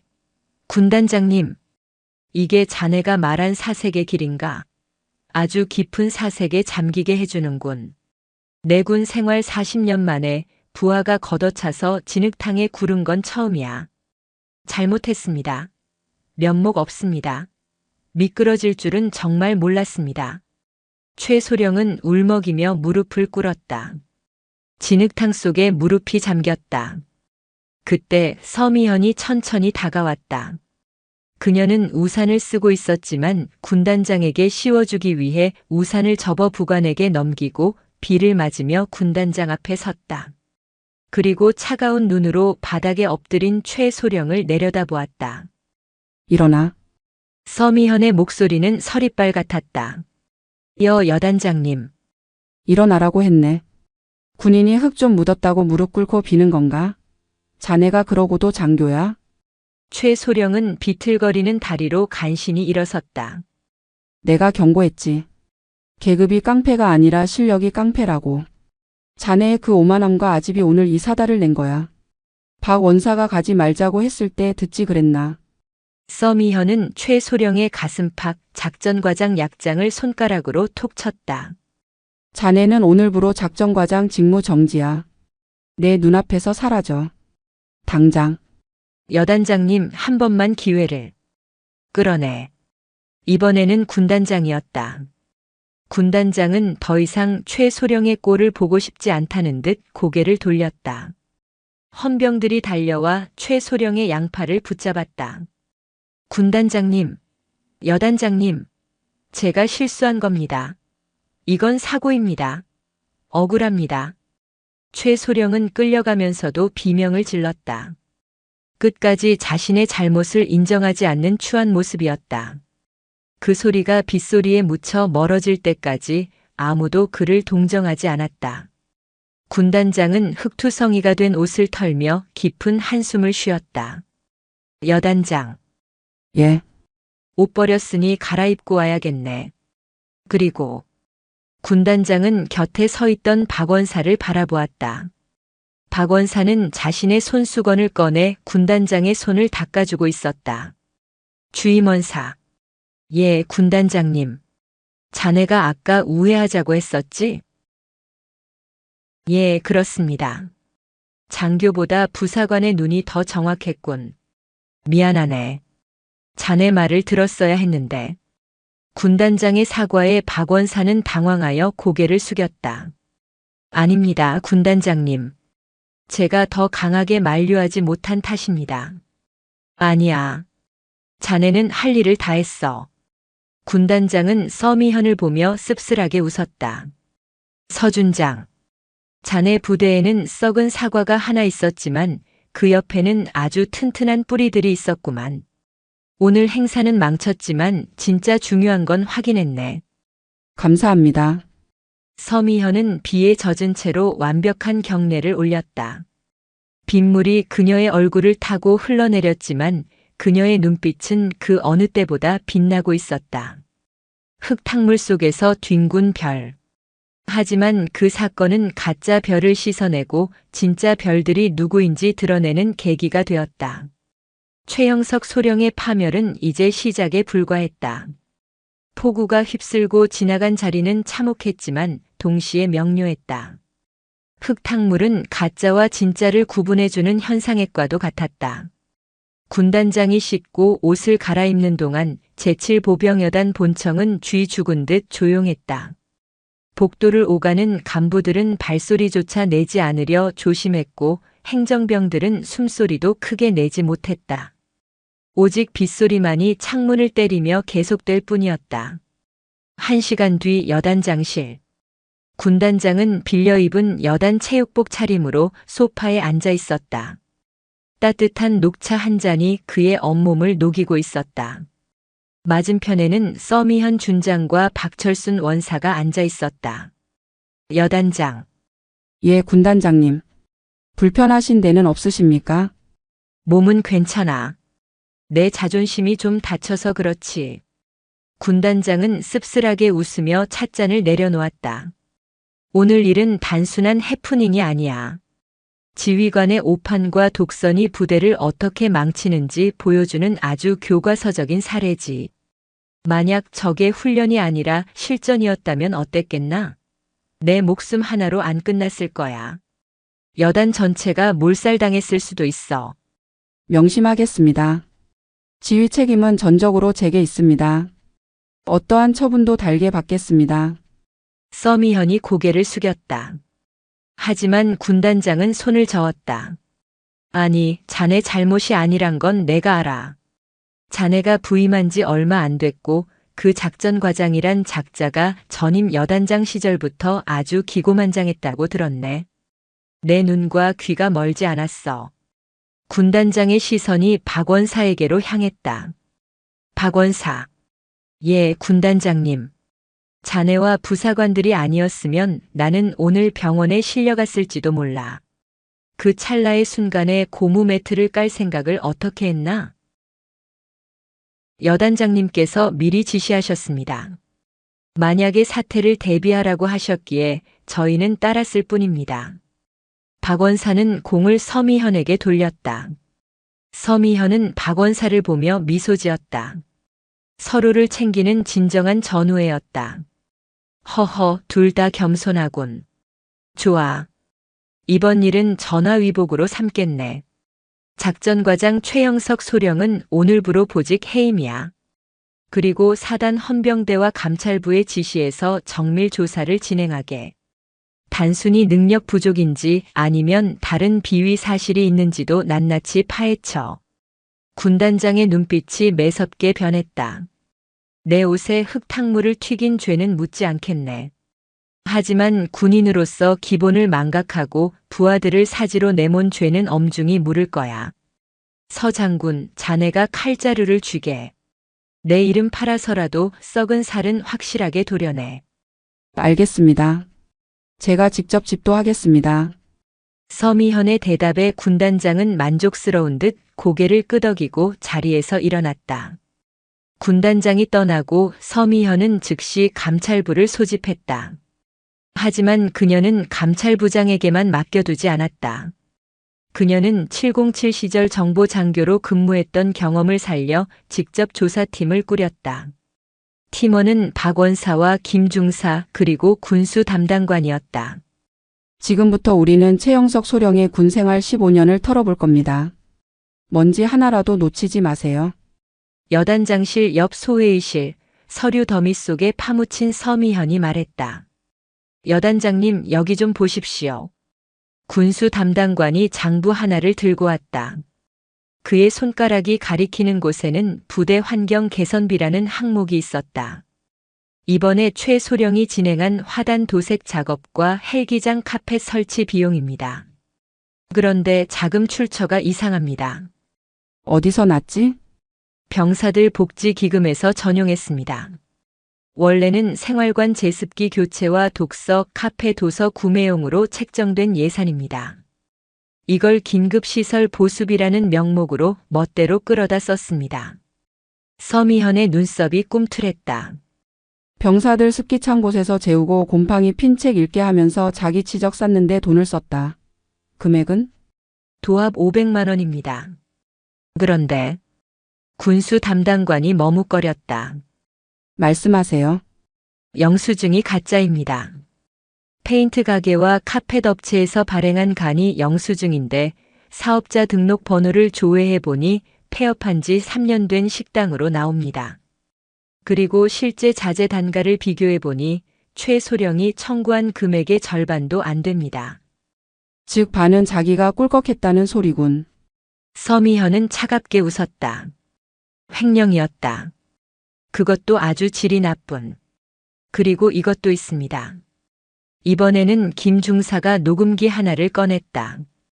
지난번 서미현이 준 바로 그 녹음기였다. 제가 직접 녹음한 건 아니지만 행정병들이 최 소령에게 당한 갑질을 증언한 내용입니다. 들어보시겠습니까? 서미현이 고개를 끄덕이자 김중사가 재생 버튼을 눌렀다.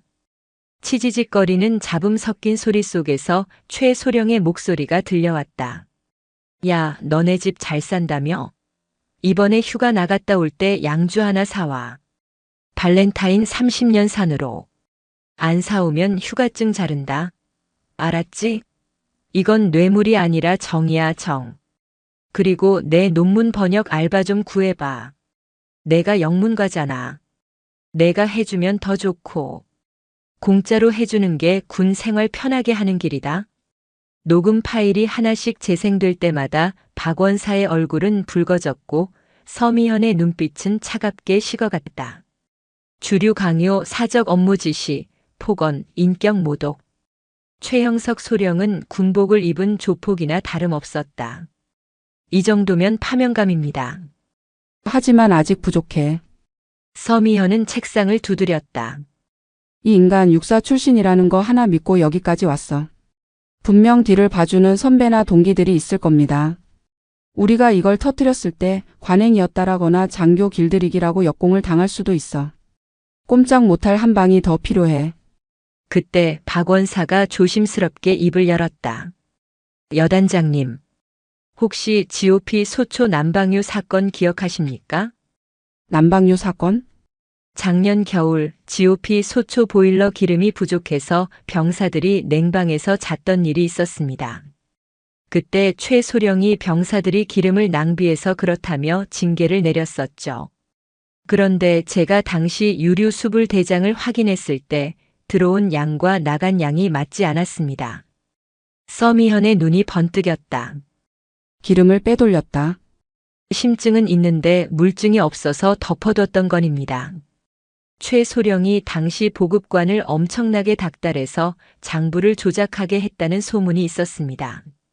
그 보급관 지금 전역해서 철원 시내에서 카센터를 하고 있습니다. 빙고. 서미현이 자리에서 벌떡 일어났다. 박 원사님 지금 당장 그 카센터로 갑니다. 전역한 보급관이라면 더 이상 최소령이 무서울 게 없겠죠. 제가 가서 설득하겠습니다.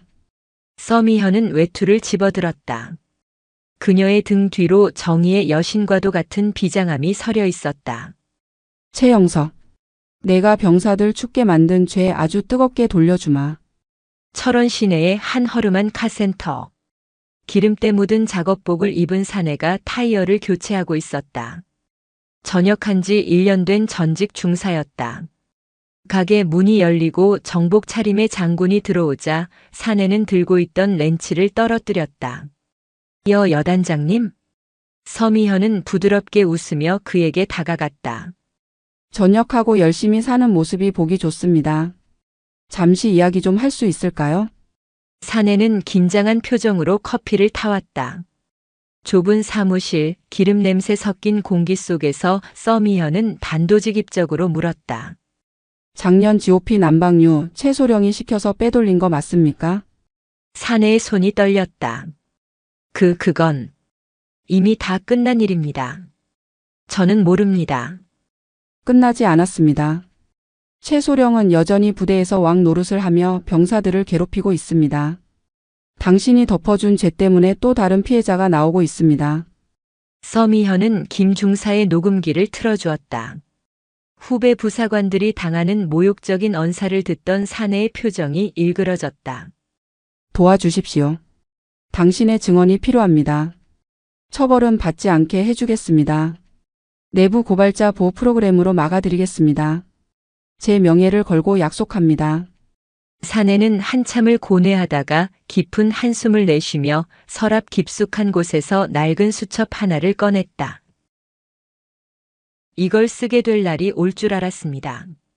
수첩 안에는 최소령이 빼돌린 난방유의 양과 그것을 판매한 불법 유류업자의 연락처, 그리고 그 돈이 입금된 최소령의 차명 계좌번호가 적혀 있었다. 그때 제가 미쳤었나 봅니다. 최소령이 장기 복무시켜주겠다고 꼬드겨서 병사들 추위에 떠는 거 알면서도 눈 감았습니다. 죄송합니다. 정말 죄송합니다. 사내는 눈물을 흘렸다. 서미현은 그의 어깨를 두드려 주었다. 당신 용기가 부대를 살릴 겁니다. 이제 모든 퍼즐이 맞춰졌다. 횡령, 갑질, 뇌물수수, 그리고 군수품 절도까지. 최영석 소령은 단순한 무능력자가 아니었다. 그는 군대라는 조직에 기생하는 악성 종양 그 자체였다. 서미현은 수첩을 품에 넣으며 주먹을 꽉 쥐었다. 이제 사냥을 끝낼 시간이었다. 독신자 간부 숙소 3층. 최형석 소령의 방은 술 냄새와 담배 연기로 가득 차 있었다. 불도 켜지 않은 어두운 방, 그는 팬티 차림으로 침대에 걸터앉아 스마트폰을 붙들고 있었다. 선배님, 접니다, 형석이. 아이고, 이거 참 억울해서 미치겠습니다. 그 여단장이란 여자가 저를 음해하려고 작정했다니까요. 예. 군단장님 흙탕물 사건이요? 아, 그건 순전히 실수라니까요. 박원사 그 늙은이가 옆에서 훈수 두다가 제가 헷갈려서. 그는 여전히 남 탓을 하고 있었다. 수화기 너머의 상대는 육사 선배이자 국방부에서 근무하는 대령이었다. 최영석에게는 마지막 동아줄이었다. 하지만 수화기 너머에서 들려오는 목소리는 차가웠다. 야, 최영석. 너 상황 파악이 안 되냐? 지금 내 얘기 육군 본부까지 다 퍼졌어. 군단장님 정강이를 걷어찼다며? 미친 새끼 아니야, 이거? 서 선배님, 그게 와전된 겁니다.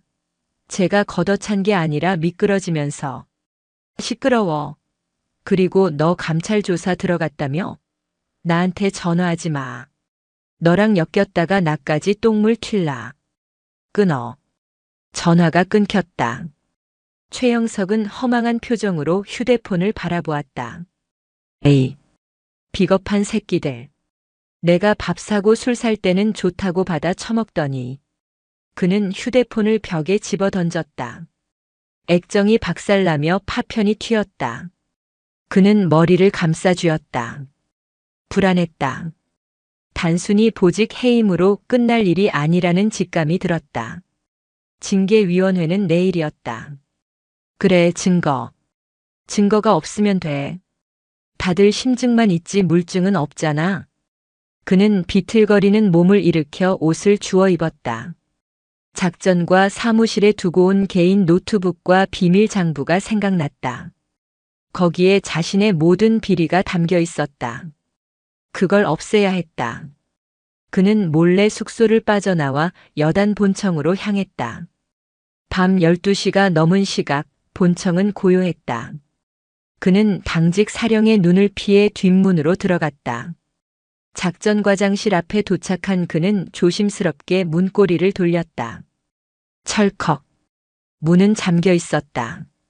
그는 주머니에서 열쇠를 꺼내려 했으나 열쇠 구멍 자체가 바뀌어 있었다. 뭐야? 언제 키 뭉치를 바꿨어?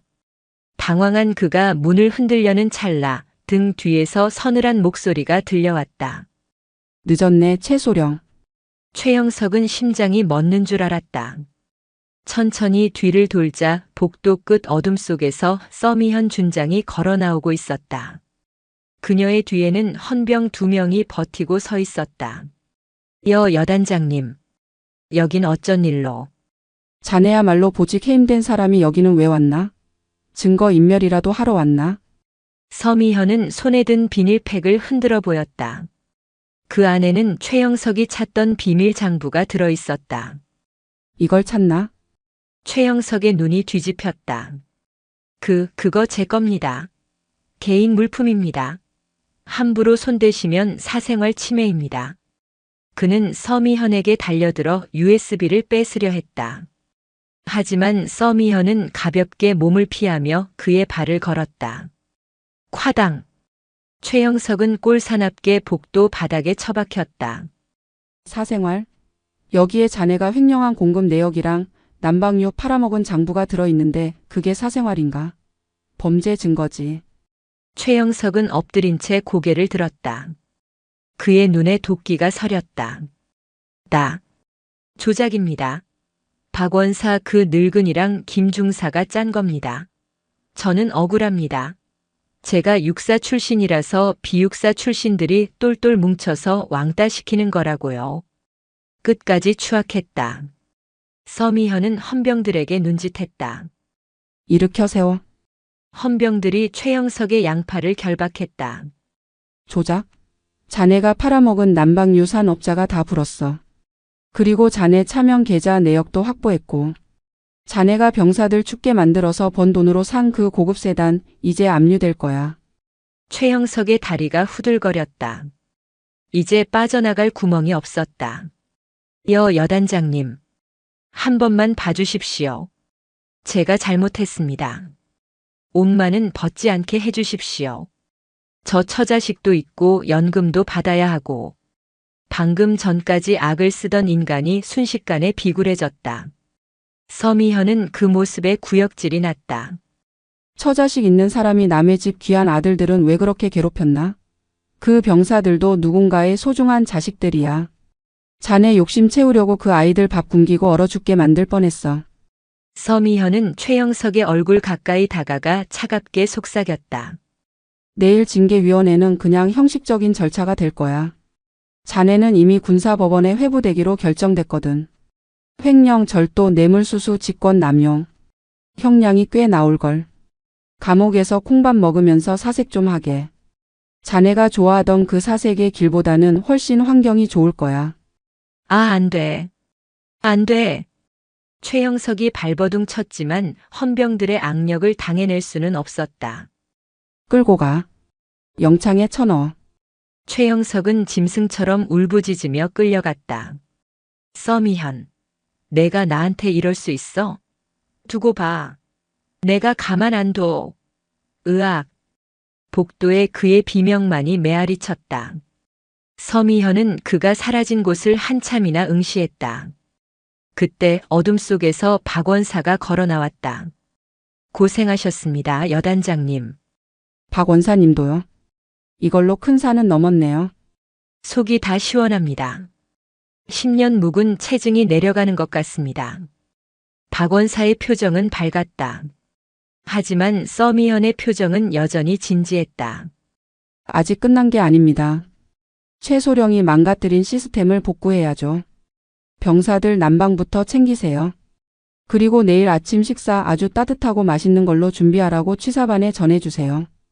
고생한 우리 병사들 먹여야죠. 알겠습니다.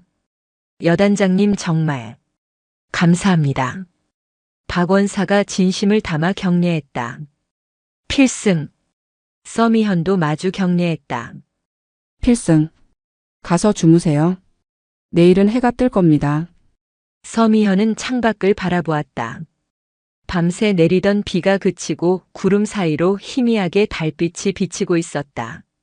철원의 삭풍은 여전히 차가웠지만 그 바람 속에는 더 이상 썩은 내가 나지 않았다. 다음 날 아침 제7보병여단 연병장에는 구속된 최형석 소령이 포승줄에 묶여 헌병차에 태워지는 모습이 공개되었다. 아침 점호에 나온 장병들은 그 모습을 지켜보았다. 누군가는 통쾌했고 누군가는 혀를 찼다. 하지만 가장 중요한 변화는 병사들의 눈빛이었다. 더 이상 간부들을 불신하는 눈빛이 아니었다. 정의가 살아있다는 것을 목격한 자들만이 가질 수 있는 안도감과 신뢰가 그들의 눈에 깃들어 있었다.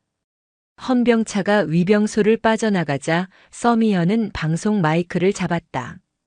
여단장이다. 지난 며칠간 궂은 날씨와 어수선한 분위기 속에서도 임무 수행하느라 고생 많았다. 오늘 아침은 특식이다. 밥 든든히 먹고 다시 시작하자. 이상. 연병장 곳곳에서 환호성이 터져 나왔다. 와, 여단장님 만세. 그 환호성은 최영석이 억지로 시켜서 지르던 소리와는 차원이 달랐다. 그것은 진정한 리더에게 보내는 존경과 감사의 함성이었다. 이제 남은 것은 상처받은 부대를 치유하고 진정한 별들의 전장을 준비하는 것뿐이었다. 서미현의 입가에 옅은 미소가 번졌다. 최영석 소령이 떠나간 자리는 생각보다 크지 않았다. 오히려 그가 남긴 오물들을 치우는 과정이 더 눈에 띄었다.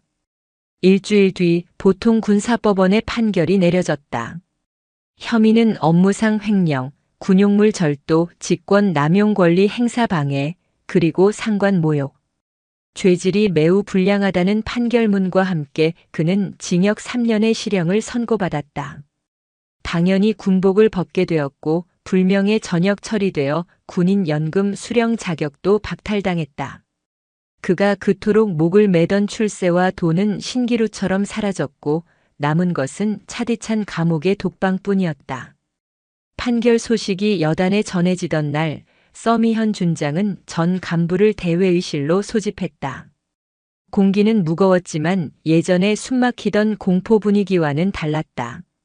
그것은 새로운 변화를 앞둔 긴장감이었다. 단상에 오른 서미현은 마이크를 잡지 않고 육성으로 말했다. 오늘부로 우리 여단에서 의전이라는 단어를 지운다. 간부들이 웅성거렸다.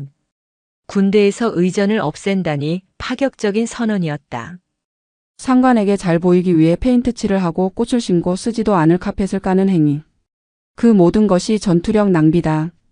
앞으로 내 부대 방문이나 상급 부대 검열 때 청소 상태나 보여주기식 준비를 하는 지휘관은 그 즉시 보직 해임하겠다. 서미현은 강한 어조로 이어갔다. 우리가 보여줘야 할 것은 깨끗한 화단이 아니라 녹이 슬지 않은 총기다. 번쩍이는 구두가 아니라 흙 묻은 전투화다. 알겠나? 알겠습니다. 간부들의 대답 소리가 그 어느 때보다 우렁찼다. 특히 부사관들의 목소리에는 힘이 실려 있었다. 회의가 끝난 후 서미현은 박철순 원사와 함께 연병장으로 나갔다. 그곳에서는 병사들이 헬기장에 깔려있던 흉물스러운 붉은 카펫을 걷어내고 있었다. 비에 젖고 흙에 엉겨 붙어 썩은 냄새를 풍기는 카펫이 뜯겨 나갈 때마다 병사들의 표정이 밝아졌다. 으라차. 야, 이거 속이 다 시원하다. 이거 깐다고 주말도 반납했는데 걷어내는 건 10분도 안 걸리네. 병사들은 웃으며 작업을 하고 있었다. 서미현은 그 모습을 흐뭇하게 바라보았다. 박 원사님. 예, 여단장님. 하얗게 칠해진 바위들도 벗겨내야죠. 신어 냄새 좀 나겠지만 자연 그대로가 제일 좋은 법이니까요. 공병대장에게 지시해 두었습니다.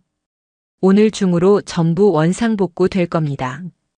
그리고 김영호 중사. 서미현이 뒤에 서 있던 김 중사를 불렀다. 예, 부르셨습니까? 김 중사의 표정은 지난번 세차장에서 봤을 때와는 딴판이었다. 동상 걸렸던 손은 거의 다 나았고 어깨는 펴져 있었다. 작전처부 담당관으로서 고생이 많았네. 이번에 사단 표창 상신했어. 최소령 비리를 용기 있게 제보하고 군단장님 행사 때 기지를 발휘한 공로야. 김 중사는 믿기지 않는다는 표정을 지었다. 장교들에게 공을 뺏기기만 했지 자신의 이름으로 표창을 받는 건 군 생활 10년 만에 처음이었다. 감사합니다. 정말 감사합니다. 김 중사의 눈가가 촉촉해졌다. 울지 마. 군인은 눈물 대신 땀을 흘려야지. 앞으로도 후배들에게 부끄럽지 않은 간부가 되어주게. 명심하겠습니다. 서미현은 여단의 시스템을 완전히 뜯어고쳤다. 가장 먼저 한 일은 부사관단 정례 회의를 여단장 주관 회의로 격상시킨 것이었다. 그동안은 참모들이 결정하고 부사관들은 통보만 받는 시기였다면 이제는 현장 전문가인 부사관들의 의견이 작전 계획 단계부터 반영되도록 했다. 또한 마음의 편지를 디지털화하여 익명성을 철저히 보장했다. 최소령 같은 자가 다시는 병사들을 괴롭히지 못하도록 하는 안전장치였다. 변화는 빠르게 나타났다. 식당 밥맛이 좋아졌고 생활관 난방이 빵빵하게 돌아갔다. 보여주기식 작업이 사라지자 병사들은 훈련에만 집중할 수 있었고 사격 적중률과 체력 측정 등급이 수직 상승했다. 무엇보다 달라진 것은 서로에 대한 존중이었다. 갓 임관한 소위들이 원사들에게 경례를 먼저 붙이고 조언을 구하는 모습이 자연스러워졌다. 계급은 지위를 위한 체계일 뿐 인격을 누르는 도구가 아니라는 서미현의 철학이 부대 전체에 스며든 결과였다. 어느 날 저녁 야근을 하던 서미현에게 박 원사가 따뜻한 유자차를 들고 찾아왔다. 여단장님 안 피곤하십니까? 벌써 자정이 넘었습니다. 괜찮습니다. 내일 혹한기 훈련 계획서 검토 중입니다. 이번에는 시나리오를 좀 바꿔볼까 해서요. 안 그래도 작전 과장이 바뀌니 훈련 내용이 아주 실전적으로 변했다며 병사들이 죽을 맛이라고 합니다. 물론 좋은 의미로 말입니다. 새로 부임한 작전 과장은 서미현이 직접 선발한 야전 경험이 풍부하고 융통성 있는 인물이었다. 박 원사와도 호흡이 잘 맞았다. 박 원사님, 저번에 그러셨죠? 계급장이 깡패라고. 아, 부끄러운 과거 이야기입니다. 저는 그 말을 이렇게 바꾸고 싶습니다. 책임감이 깡패다. 계급이 높을수록 어깨에 짊어진 짐이 무거워야죠. 최소령은 그 무게를 견디지 못하고 도망친 겁니다. 서미현은 창밖의 어둠을 응시했다. 철원의 밤하늘에 별들이 총총히 박혀 있었다. 저 별들처럼 우리 부대원 한 명 한 명이 다 빛나는 존재들입니다. 지휘관은 그들이 구름에 가려지지 않게 바람을 막아주는 역할이고요. 박원사는 서미현의 옆얼굴을 바라보며 깊은 존경심을 느꼈다. 30년 군 생활 동안 수많은 지휘관을 모셨지만 이토록 부하를 아끼고 군인 본연의 자세를 지키는 장군은 처음이었다. 여단장님 같은 분을 모시게 되어 영광입니다. 제 군 생활의 마지막을 이렇게 멋지게 장식할 수 있게 해주셔서 감사합니다. 아직 마지막 아닙니다. 정년 퇴임하실 때까지 저랑 같이 철원 바닥 좀 더 구르셔야죠. 서미현의 농담에 두 사람은 마주보고 웃음을 터뜨렸다.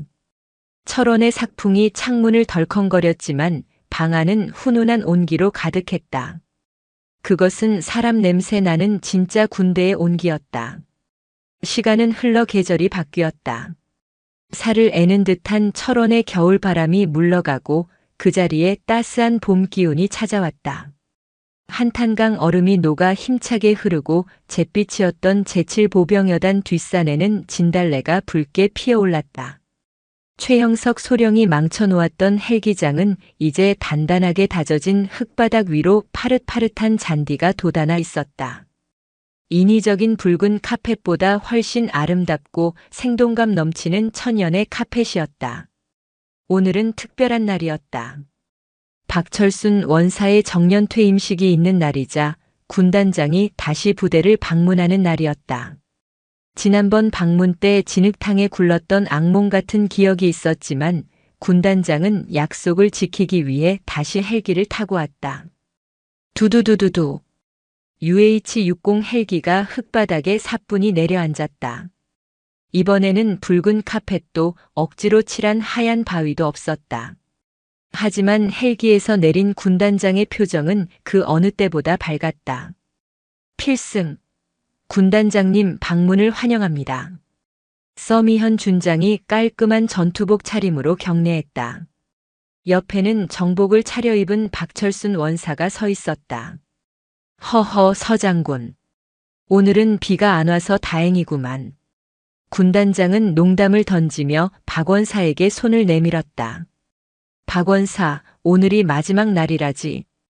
예, 군단장님. 35년 군 생활을 오늘부로 마감합니다. 자네 같은 훌륭한 군인을 떠나보내려니 내 마음이 아쉽네. 지난번 자네가 깔아준 고무 매트, 내 평생 잊지 못할 거야. 군단장은 진심으로 박원사의 손을 두 손으로 잡고 흔들었다. 연병장에서는 전 병력이 도열해 있었다. 억지로 동원된 것이 아니었다. 병사들은 아버지 같은 주임원사의 마지막 가는 길을 배웅하기 위해 자발적으로 모였다. 퇴임식 단상에 오른 박원사는 잠시 말을 잇지 못했다. 그의 시선이 서미현 준장과 마주쳤다. 서미현은 따뜻한 눈빛으로 고개를 끄덕여 주었다. 사랑하는 제7여단 장병 여러분. 나는 오늘 군복을 벗지만 내 영혼은 영원히 백골, 아니 우리 청성부대에 남아있을 것입니다. 박원사의 목소리가 가볍게 떨렸다. 군 생활 35년 동안 배운 것이 하나 있습니다. 군대의 힘은 장군의 별에서 나오는 것이 아닙니다. 바로 여기 있는 여러분의 땀방울, 흙 묻은 전투화, 그리고 전우를 지키겠다는 뜨거운 마음. 그것들이 모여 진짜 별이 되는 것입니다. 박원사는 잠시 숨을 고르고 말을 이었다. 지난 겨울 우리는 부끄러운 일을 겪었습니다. 하지만 비 온 뒤에 땅이 굳어진다고 했습니다. 서미현 여단장님을 중심으로 우리는 다시 태어났습니다. 나는 이제 민간인으로 돌아가지만 밖에서도 여러분을 응원하겠습니다. 부디 다치지 말고 아프지 말고 건강하게 전역하십시오. 주임원사님, 사랑합니다. 고생하셨습니다. 병사들 사이에서 함성이 터져 나왔다. 여기저기서 훌쩍이는 소리도 들렸다. 최형석 소령이 떠날 때의 싸늘함과는 정반대였다. 식이 끝나고 서미현은 박원사를 정문 앞까지 직접 배웅했다. 원사님, 그동안 정말 고생 많으셨습니다. 원사님이 안 계시면 제 오른쪽 자리가 많이 허전할 것 같습니다. 여단장님 같은 분이 계시니 걱정 없습니다. 김영호 중사가 제 뒤를 이어서 잘할 겁니다. 많이 가르쳐 주십시오. 박원사는 마지막으로 여단 본청을 뒤돌아보았다. 그곳에는 상관에 대한 존중, 부하에 대한 사랑이라는 새로운 부대 표어가 걸려 있었다. 가끔 놀러 오십시오. 맛있는 짬밥 대접하겠습니다. 짬밥은 지겨워서 사양하겠습니다. 나중에 소주나 한 잔 사주십시오. 박원사는 호탕하게 웃으며 위병소를 걸어 나갔다. 그의 뒷모습은 쓸쓸하기보다는 홀가분해 보였다. 평생을 바친 곳을 떠나는 군인의 뒷모습은 석양을 받아 길게 늘어졌다. 서미현은 그가 보이지 않을 때까지 자리를 지켰다. 그때 군단장이 서미현의 곁으로 다가왔다. 서장군. 예, 군단장님. 자네 혹시 아까 박원사 퇴임사 들었나? 예, 들었습니다. 군대의 힘은 별에서 나오는 게 아니라고 했지. 허허, 별 달고 있는 우리 입장에서는 좀 섭섭한 말 아닌가?